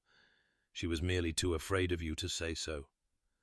The silence that followed was so complete that Arabella could hear the candles guttering in their sconces. She watched Lady Blackmore's elaborate schemes crumble around her, watched the woman age 10 years in the space of a moment, watched something that might have been shame flicker across her features before pride reasserted itself. "I see." Lady Blackmore's voice emerged flat, stripped of its honeyed pretense. "Then we have overstayed our welcome. Come, Georgiana." She stopped, remembering that her daughter was no longer hers to command. "That is, I shall see to our departure." "Lady Blackmore." Sebastian's voice stopped her mid-turn. "Before you go, you should know that I have asked Miss Thornton to be my wife, and she has accepted. If you encounter anyone in London who questions the suitability of my choice, you may inform them that the Duke of Thornbury knows his own mind and requires no counsel from social climbers with unmarriageable daughters." The blow landed with devastating precision. Lady Blackmore flinched as though struck, then drew herself up with the rigid dignity of a woman who has lost everything but refuses to acknowledge it. I wish you joy, your grace. Miss Thornton. She swept from the hall without another word, her footsteps echoing on the marble until the great doors closed behind her with a sound like finality. The dowager broke the silence with a dry laugh. Well, that was rather more dramatic than I anticipated. You knew. Sebastian's voice held equal parts accusation and admiration. You knew about Lady Georgiana and the Henderson boy. I suspected. Mrs. Henderson and I correspond regularly. We were at school together, you know. She mentioned certain concerns about her son's attachment to an unsuitable young woman. The dowager's eyes glittered with ancient mischief. I may have suggested that she send him here to resolve the situation one way or another. You manipulative, brilliant strategist? Why, yes, Sebastian, I am. The dowager turned her sharp gaze to Arabella, and her expression softened into something approaching tenderness. Did I hear correctly? He has proposed? Yes, your grace. Arabella's voice trembled, but with joy rather than fear. He has. And you have accepted? Willingly, without coercion, of your own free heart? I have. Then my work here is done. The dowager moved forward, and for the first time in Arabella's memory, she embraced another person, a brief, fierce hug that conveyed decades of hope and planning and determination. Welcome to the family, child. You have always belonged here. Now the rest of the world will know it too. That night, Arabella sat in the library she had loved for 3 years, but everything had changed. She was no longer the invisible companion, the woman without consequence, the girl her father had convinced was unworthy of love. She was the future Duchess of Thornbury, chosen by the most formidable woman in England, and loved by a man who had sworn he would never love again. Sebastian found her there, curled in her usual chair with a book she was not reading, and he sank to his knees before her with a vulnerability that made her heart ache. I have not done this properly. He reached into his coat and withdrew a ring, a delicate thing of gold and rubies that caught the firelight like captured stars. This was my mother's. My grandmother has been keeping it for the woman I would eventually marry. She gave it to me an hour ago, along with a lecture about not ruining my one chance at happiness. She lectures you often, I have noticed. She has earned the right. She was right about everything about me, about you, about us. He took her hand, and his fingers trembled slightly as he slid the ring onto her finger. Arabella Thornton, will you marry me? Will you be my Duchess, my partner, my love? Will you help me learn to be the man I should have become years ago? She looked at the ring on her hand, at the man kneeling before her, at the future spreading out like an undiscovered country waiting to be explored. Yes, she said, and the word contained everything, all her years of invisibility, all her secret hopes, all her fierce determination to survive and thrive despite every obstacle. Yes, Sebastian, I will. He rose and pulled her into his arms, and they stood together in the firelit library while the autumn wind howled outside, two wounded people who had somehow found in each other the courage to hope again. In her sitting-room upstairs, the Dowager Duchess of Thornbury set aside her correspondence and allowed herself a small, satisfied smile. 3 years of planning, careful manipulation, and absolute faith in her own judgment, and now her grandson would be happy, her legacy would be secured, and the woman she had come to love like a daughter would have everything she deserved. It was, the Dowager reflected, as she rang for her evening tea, rather exhausting being right all the time. But someone had to do it. The morning after Sebastian's proposal dawned clear and cold, the storm's fury spent at last, leaving behind a world washed clean and glittering with frost. Arabella woke in her small room under the eaves for the last time. She realized with a start that sent her heart racing, and lay watching the pale light creep across the ceiling while she tried to convince herself that the previous night had not been a dream. The ring on her finger caught the first rays of sun, its rubies glowing like embers. She held her hand up, turning it this way and that, marveling at how something so small could carry such weight of meaning. Sebastian's mother had worn this ring. The dowager had kept it for decades, waiting for the right woman, and now it was hers. A knock at her door made her sit up quickly, pulling her shawl around her shoulders. "Yes? Miss Thornton?" Sarah's voice came through the wood, hesitant and excited. "Her Grace requests your presence in her sitting room at your earliest convenience, and—" A pause waited with significance. "His Grace is asking after you as well. He's been pacing the breakfast room for the past hour, according to Mr. Davies." Arabella felt a smile spread across her face, impossible to contain. "Please tell her Grace I will attend her shortly, and inform his Grace that pacing is unbecoming in a duke." Sarah's muffled giggle echoed down the corridor as her footsteps retreated. Arabella dressed with more care than she had ever taken in her life. The blue dress was being cleaned after the flood's ravages, so she chose her second best, a soft grey wool that she had always thought made her look washed out, but which Sebastian had once mentioned in passing brought out the warmth in her eyes. She had not known he noticed her eyes. She had not known he noticed anything about her at all. How much she had not known. How much she was still learning.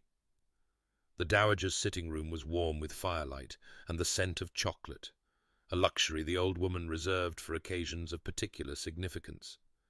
She sat in her usual chair, dressed in her finest morning gown, her white hair arranged with extra care, her dark eyes bright with satisfaction. "Sit, child. We have much to discuss." Arabella took the chair across from her, the guest's chair, she realized, not the companion's seat she had occupied for 3 years. The shift in position felt symbolic, a physical manifestation of everything that had changed.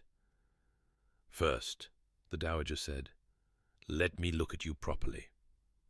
Her sharp gaze travelled over Arabella's face, assessing and approving in equal measure. "You are glowing. I have not seen you glow since you arrived on my doorstep, looking like a drowned cat with the weight of the world on your shoulders. I was rather bedraggled that day.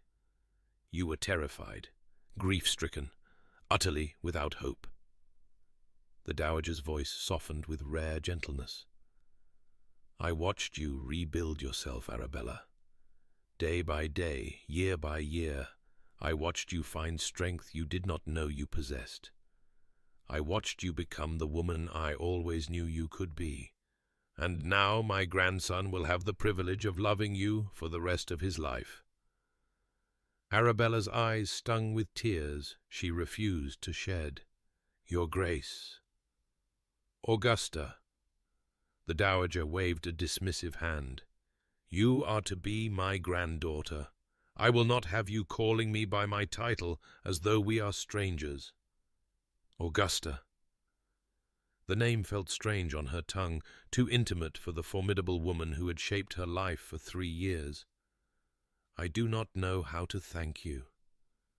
For everything, for taking me in, for believing in me, for forcing my stubborn grandson to see what was in front of his face." Augusta's lips curved in a smile that was almost mischievous. "That required no thanks, only patience. Sebastian is intelligent in all things except matters of the heart. He required considerable assistance in that department. You have been planning this for some time, I gather. Since approximately 2 weeks after your arrival, when I watched you handle Lady Pemberton's hysterics over the missing silver with grace, competence, and a sly wit that you immediately suppressed, because you did not yet realize it was safe to be yourself." Augusta leaned forward, her dark eyes intense. "I knew then that you were special. I knew that if Sebastian ever truly saw you, he would be lost. The only challenge was ensuring that he looked." "And the other young ladies?" Lady Georgiana and the others you interviewed? Distractions. Camouflage. I needed Sebastian to believe he was being presented with conventional choices, so that you would seem, by contrast, unconventional. Revolutionary, even. My grandson has always been drawn to revolution, though he pretends otherwise. He needed to feel that choosing you was an act of rebellion rather than submission to my wishes. Arabella stared at the woman who had orchestrated her happiness with the precision of a military campaign. You are terrifying. I am effective. There is a difference. Augusta's smile widened. Now, practical matters. You will need a new wardrobe, obviously. I have already sent word to London for the best modiste to attend us next week. You will need training in the management of multiple households, though I suspect you have already absorbed most of that knowledge during your years of quiet observation, and you will need to learn to carry yourself as a duchess, which may prove the most difficult transition of all. What do you mean? I mean that you have spent your life making yourself invisible, Arabella. First to survive your father's cruelty, then to navigate the awkwardness of your position here. But a duchess cannot be invisible.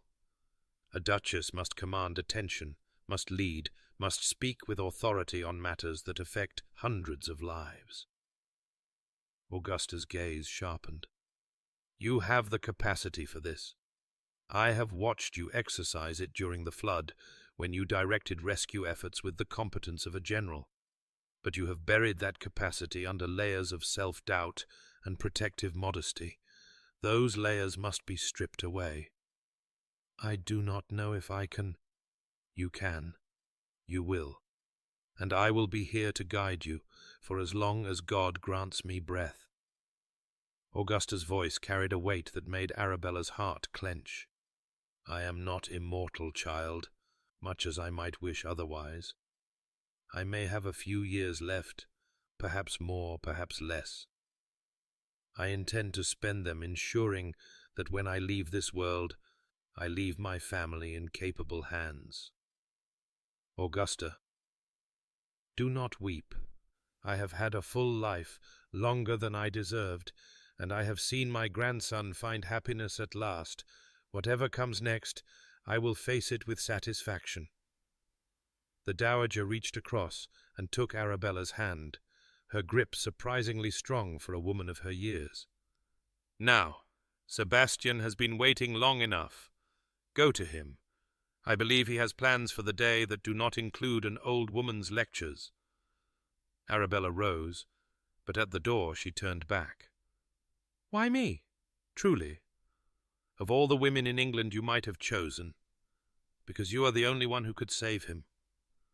Augusta's voice carried the weight of absolute certainty. My grandson was dying by inches, Arabella, dying of coldness, of isolation, of the walls he had built around his heart. He needed someone who would not be deterred by those walls, someone patient enough to wait, brave enough to persist, loving enough to see the man behind the mask. You are that person. You have always been that person. I merely ensured that you were given the opportunity to prove it. Sebastian was indeed pacing when she found him, though he stopped the moment she appeared in the breakfast-room doorway. He looked as though he had slept little dark shadows beneath his grey eyes, his hair disordered, as though he had been running his hands through it, but his face transformed at the sight of her into something luminous with joy. There you are. He crossed the room in 3 strides and pulled her into his arms, heedless of the footman stationed by the sideboard. I was beginning to worry my grandmother had changed her mind and spirited you away to some hidden tower. She was lecturing me on the responsibilities of duchessdom. Arabella relaxed into his embrace, marvelling at how natural it felt to be held by him.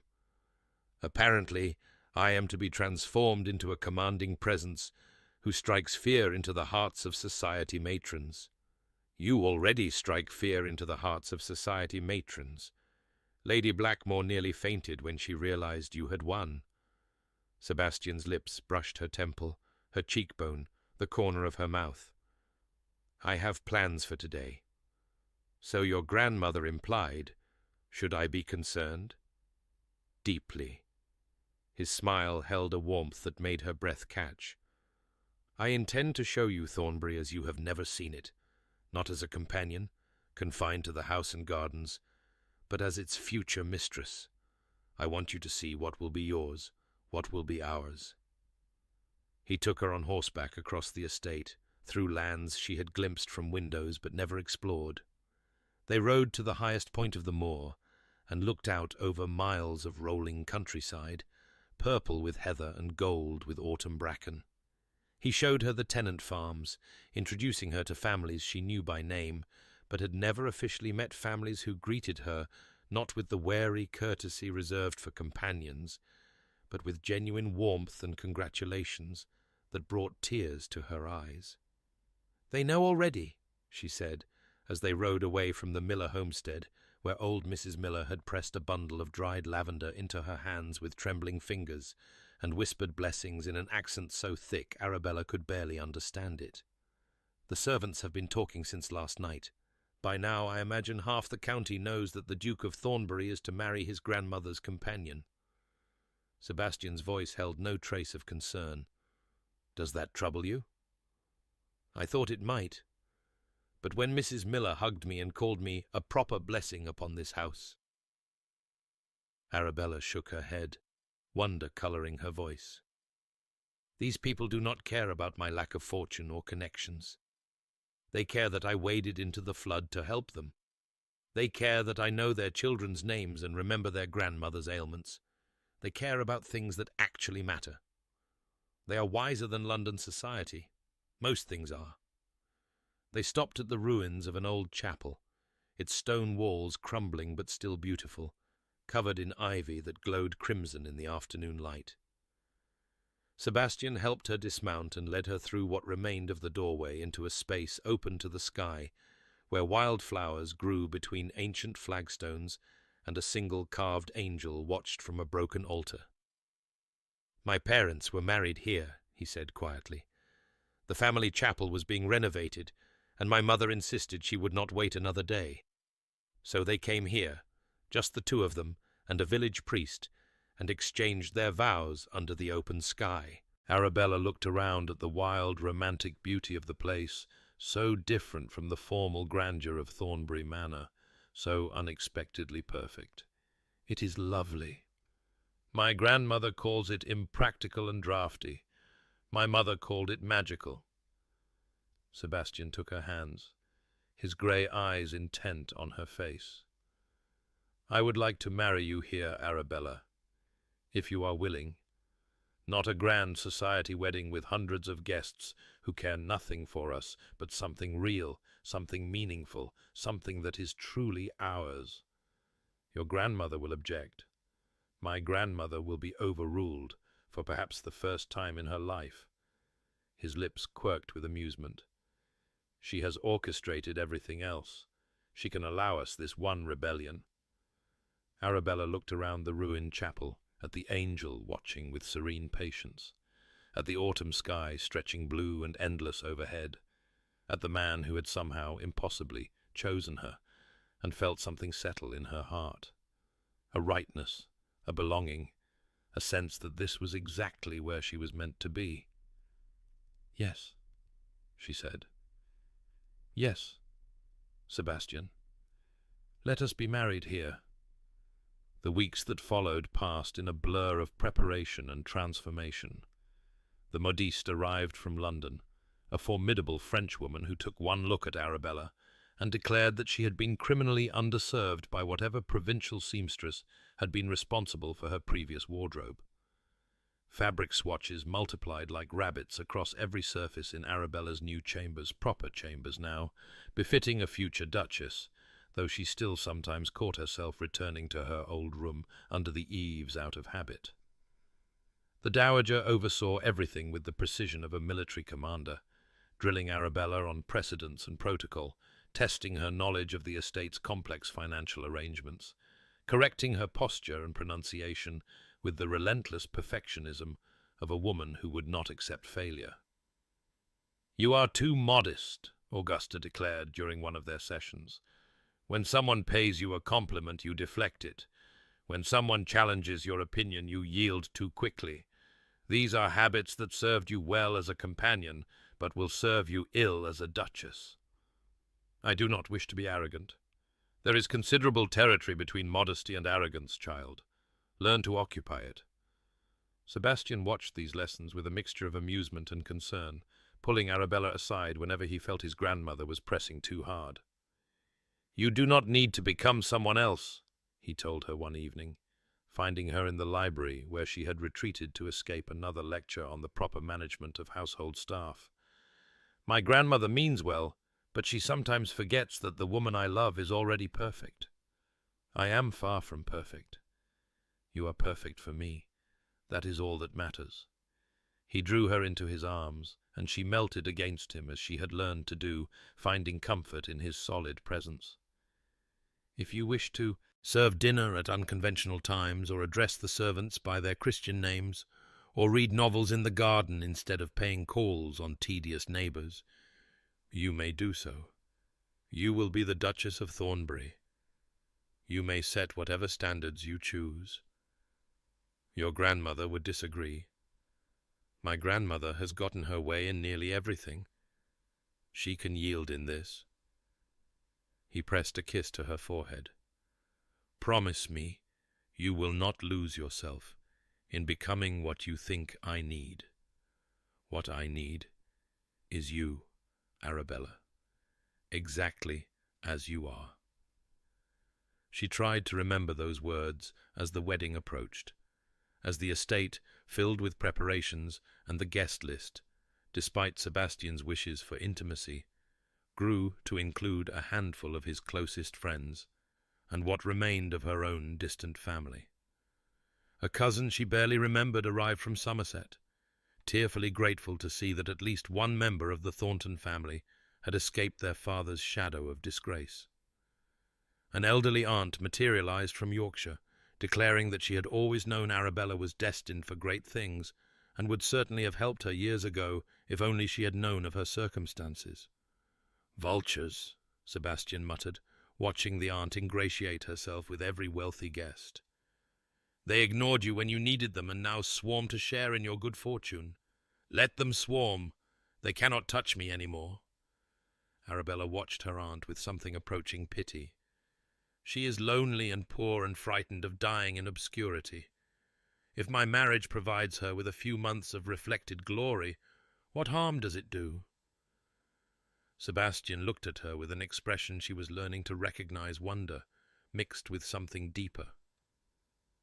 "You are remarkable, do you know that? Anyone else would be bitter. I was bitter for a long time, but bitterness is exhausting, and I find I have better uses for my energy now." The wedding took place on a crisp December morning, 2 months after the night that had changed everything. True to Sebastian's wishes, they exchanged their vows in the ruined chapel, surrounded only by those who truly mattered: the dowager, Sebastian's closest friend from university, Arabella's overwhelmed cousin, and a handful of estate staff who had become family over the years. Arabella wore a gown of ivory silk that the modiste had declared her masterpiece, simple and elegant, and utterly unlike the elaborate confections fashionable in London. Her copper hair was woven with winter jasmine from the Thornbury Gardens. Her mother's pearls, the only jewellery her father had not managed to gamble away, hung warm against her throat. Sebastian stood before the broken altar in his finest coat, his grey eyes never leaving her face as she walked toward him through the wildflowers that somehow still bloomed despite the season. Later, Arabella would learn that he had ordered the gardeners to cultivate winter-blooming varieties specifically for this day, a romantic gesture so unlike the cold Duke, of reputation that it made her heart ache with love for the man he was becoming. "Dearly beloved," the village priest began, his voice echoing off ancient stones and carrying up to the open sky, "we are gathered here in the sight of God." The words of the ceremony washed over Arabella like music, familiar and sacred, and transformed by the context into something entirely new. She had attended weddings before as a girl, before her father's disgrace, dressed in her finest and watching from the family pew. But she had never stood at the altar herself, never felt the weight of vows settling around her like a mantle. I, Sebastian Arthur James Ashworth, Duke of Thornbury, take thee, Arabella Grace Thornton. His voice was steady, but his hands trembled slightly as they held hers. This man, this cold, proud, wounded man, was giving himself to her with a vulnerability that took her breath away. The Ice Duke, society called him, but there was no ice in his eyes now. Only warmth and hope, and a love so fierce it seemed to burn. I, Arabella Grace Thornton, take thee, Sebastian Arthur James Ashworth. Her own voice did not waver. The years of making herself invisible, of suppressing her emotions, of presenting a calm facade to the world, those skills served her now, allowing her to speak the most important words of her life with the clarity they deserved. When the priest pronounced them man and wife, Sebastian kissed her with a tenderness that brought tears to the dowager's eyes, though she would later deny it vehemently. "I love you," he murmured against her lips, too soft for anyone else to hear. "I love you, Arabella Ashworth, Duchess of Thornbury. I love you, and I will spend every day of my life making certain you never doubt it." 7 years later, summer lay upon Thornbury like a blessing, the gardens blooming in riotous profusion, the lawns stretching green and velvet soft under the afternoon sun. From her seat on the terrace, Arabella watched 3 copper-haired children race across the grass in pursuit of a laughing spaniel, their shrieks of delight carrying on the warm breeze. "Edmund, do not pull your sister's hair. Charlotte, leave the dog's tail alone. And for heaven's sake, someone catch James before he falls into the fountain again." The children ignored her completely, as children were wont to do on perfect summer afternoons. Arabella shook her head with fond exasperation and returned her attention to the letter in her lap, a report from the London house regarding preparations for their arrival next month. The season awaited, with all its obligations and complications, but for now she was content to bask in the peace of Thornbury and let the city's demands remain distant concerns. "You are looking very Duchess-like this afternoon." Sebastian's voice came from behind her, warm with amusement. "Surveying your domain with an air of benevolent authority. My grandmother would be proud."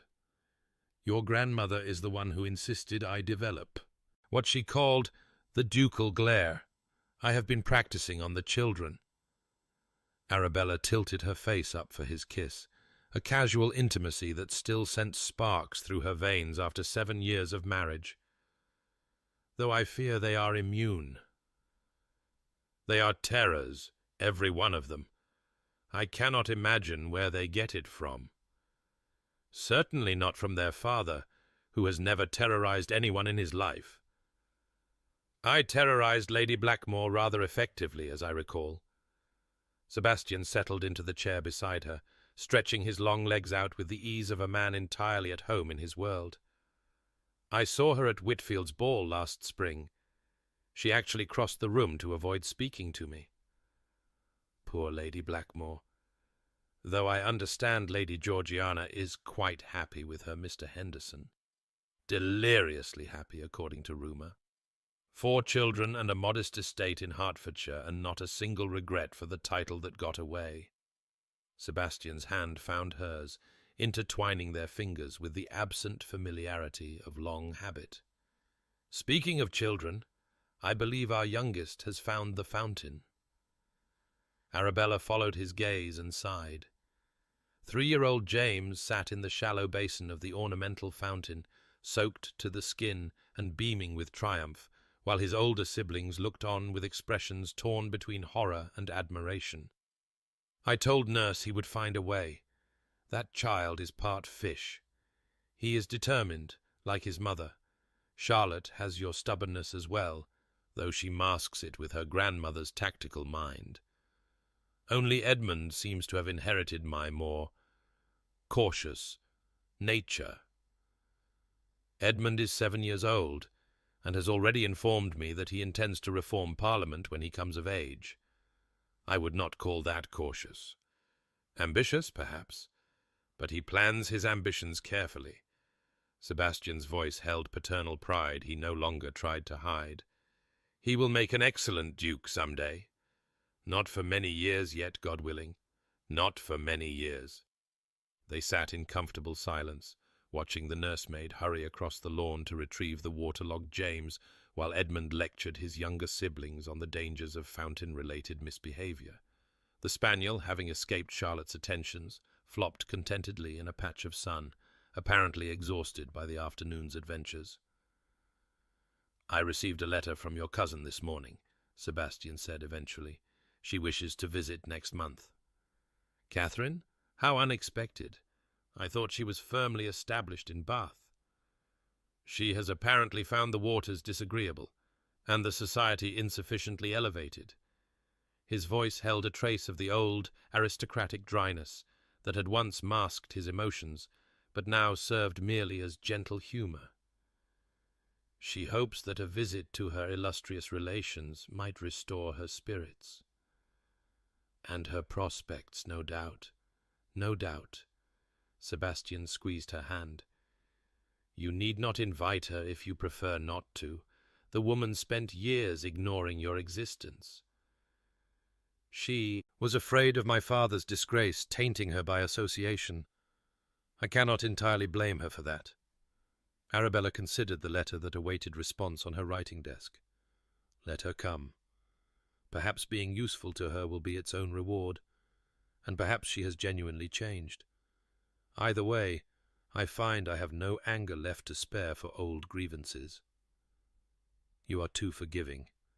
I am precisely forgiving enough. Anger takes energy, and I prefer to spend mine on people who matter." She turned to look at him, drinking in the familiar planes of his face, the grey eyes that had once seemed so cold, and now held only warmth, the dark hair now threaded liberally with silver, the lines around his mouth that came from smiling far more often than the young Duke of Thornbury had ever smiled. "On you, on our children, on this life we have built together. It is a good life, is it not?"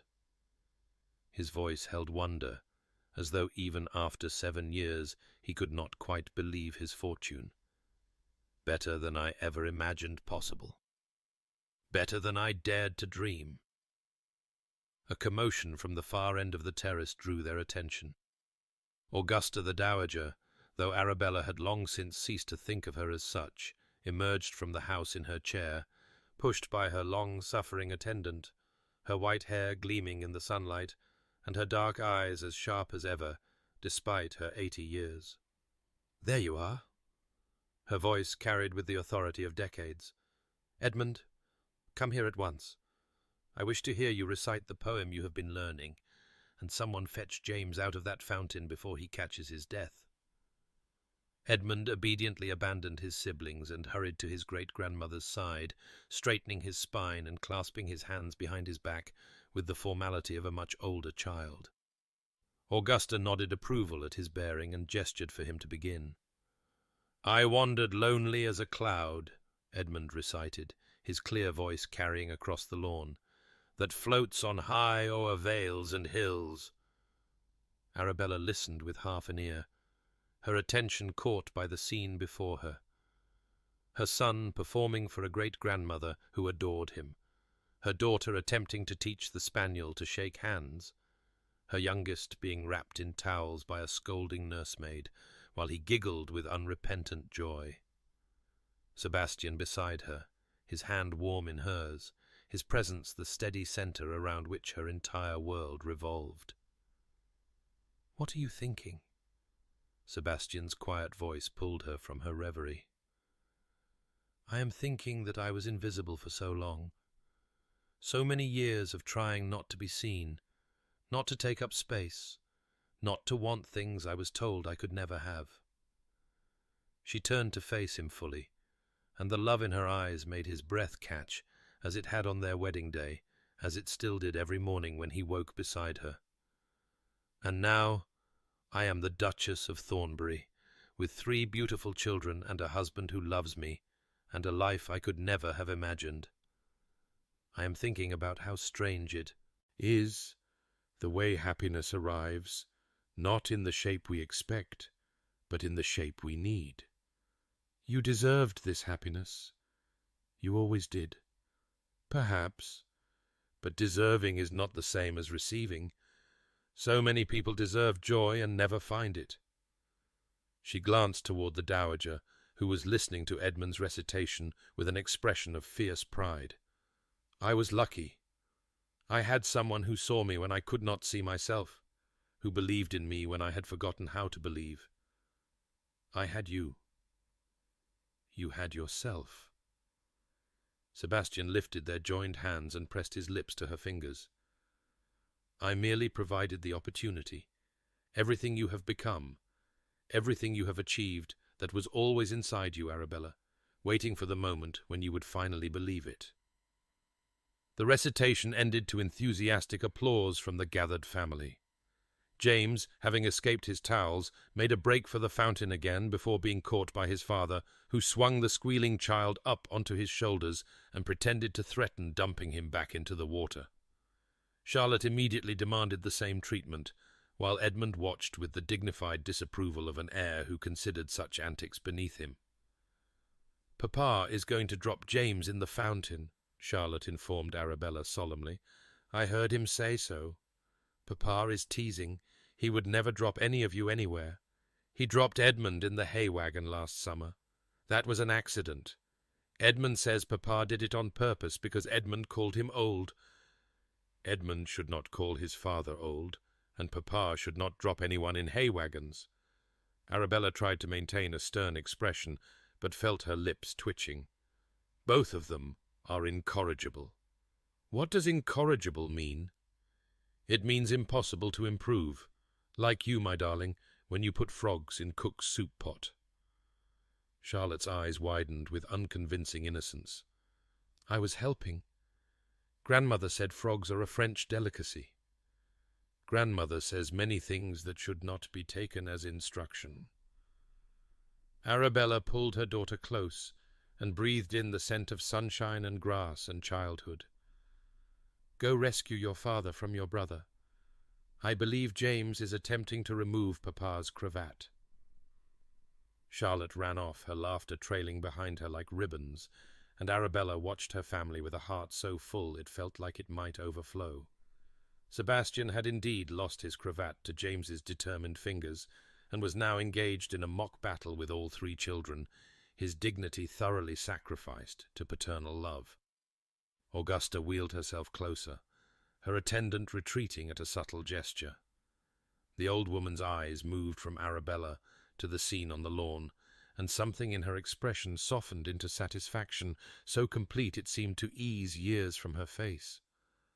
"I told you," Augusta said, her voice quiet enough that only Arabella could hear. "I told you he would be happy, that you both would be." "You did." Arabella reached out and took the dowager's fragile hand, marveling at how familiar the gesture had become over the years, how this formidable woman had transformed from employer to mentor to beloved grandmother. "You saw what neither of us could see. You believed when we had both forgotten how. That is what family does." Augusta's grip tightened briefly before releasing. "We see for each other when our own vision fails. We hold hope for each other when despair seems easier. We refuse to give up, even when those we love have given up on themselves." Her dark eyes, still sharp despite their age, held Arabella's with an intensity that demanded truth. "You have been everything I hoped for, Arabella. Everything and more. My grandson is transformed. My great-grandchildren are thriving. And this family, this legacy I have devoted my life to protecting, is in the best possible hands. Augusta, I am not being morbid, merely honest. I am 80 years old, child. I have outlived everyone I expected to outlive, and a fair number I did not. Whatever time remains to me, I will spend it watching what you have built together, and knowing that when I am gone, it will continue to grow. You have many years left. Perhaps, perhaps not. Either way, I am content.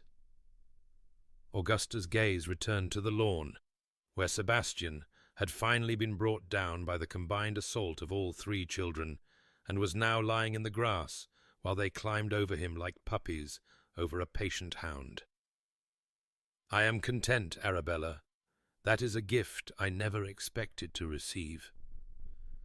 The afternoon mellowed toward evening, the light growing golden and soft, the shadows lengthening across the lawn. The children were eventually captured by their nursemaids and carried off for baths and supper, their protests echoing through the manor's halls. Augusta retired to her rooms, claiming fatigue but actually, Arabella suspected, wanting to allow the young people their privacy. Sebastian found Arabella in the garden, standing in the spot where he had proposed 7 years ago, watching the sunset paint the sky in shades of rose and amber. "There you are." He came up behind her and wrapped his arms around her waist, pulling her back against his chest. "I have been looking for you." I needed a moment of quiet. I love our children desperately, but they are exhausting. They are magnificent terrors. I cannot imagine where they get their energy. He pressed a kiss to her temple. "What are you thinking about, standing here alone?" "I am thinking about the girl who arrived at Thornbury 8 years ago with nothing but a single trunk and a broken heart. Thinking about how frightened she was, how certain that her life was over, how impossible it would have seemed to imagine. This." She gestured at the garden, the manor glowing warm in the evening light, the life they had built together. All of this. That girl was stronger than she knew. That girl had forgotten what strength even felt like. She had been told so many times that she was worthless, that she had begun to believe it. Arabella turned in his arms, facing him, memorizing the face she knew better than her own. "You helped me remember. You and your grandmother, and this place, and the life we have created. You helped me see myself as someone worthy of love. You were always worthy. You simply needed someone stubborn enough to convince you." His hand came up to cup her cheek, his thumb tracing the path of a tear she had not realized she was shedding. "I look at you now, and I see the woman I fell in love with, but also so much more. You have grown into your power, Arabella. You command this household, this estate, this family, with an authority that would make my grandmother jealous if she were not so proud. I learned from the best. You learned from yourself. We merely provided the space for you to discover what was already there." The sunset deepened around them, painting the world in colors that seemed too beautiful to be real. Somewhere in the house, Arabella could hear the faint sounds of children's voices, their children, their legacy, their future taking shape with every passing day. "I love you," she said, the words as true and necessary as breathing. "I have loved you since before I knew what love meant, and I will love you long after words fail me entirely. And I love you." He kissed her, soft and deep and full of promise. "I love you, Arabella Ashworth, Duchess of Thornbury, mother of my children, partner of my heart. I love you, and I thank God every day for a grandmother who was wise enough to see what I could not." They stood together in the garden as the stars began to emerge. Two people who had found in each other the courage to hope, the strength to heal, and the love to build a life neither had dared to dream of. Behind them, the manor's windows glowed with warmth and light. Before them, the future stretched out like an undiscovered country, full of possibility. Arabella leaned into her husband's embrace and smiled. She had been invisible once, a ghost moving through a world that did not see her. But now she was seen, truly seen, wholly known, completely loved, and the joy of it still took her breath away, even after all these years. The dowager had been right, as the dowager always was. Some people needed to be chosen before they could choose themselves. Some people needed someone to believe in them before they could believe in themselves. And some loves, against all odds and expectations, were simply meant to be.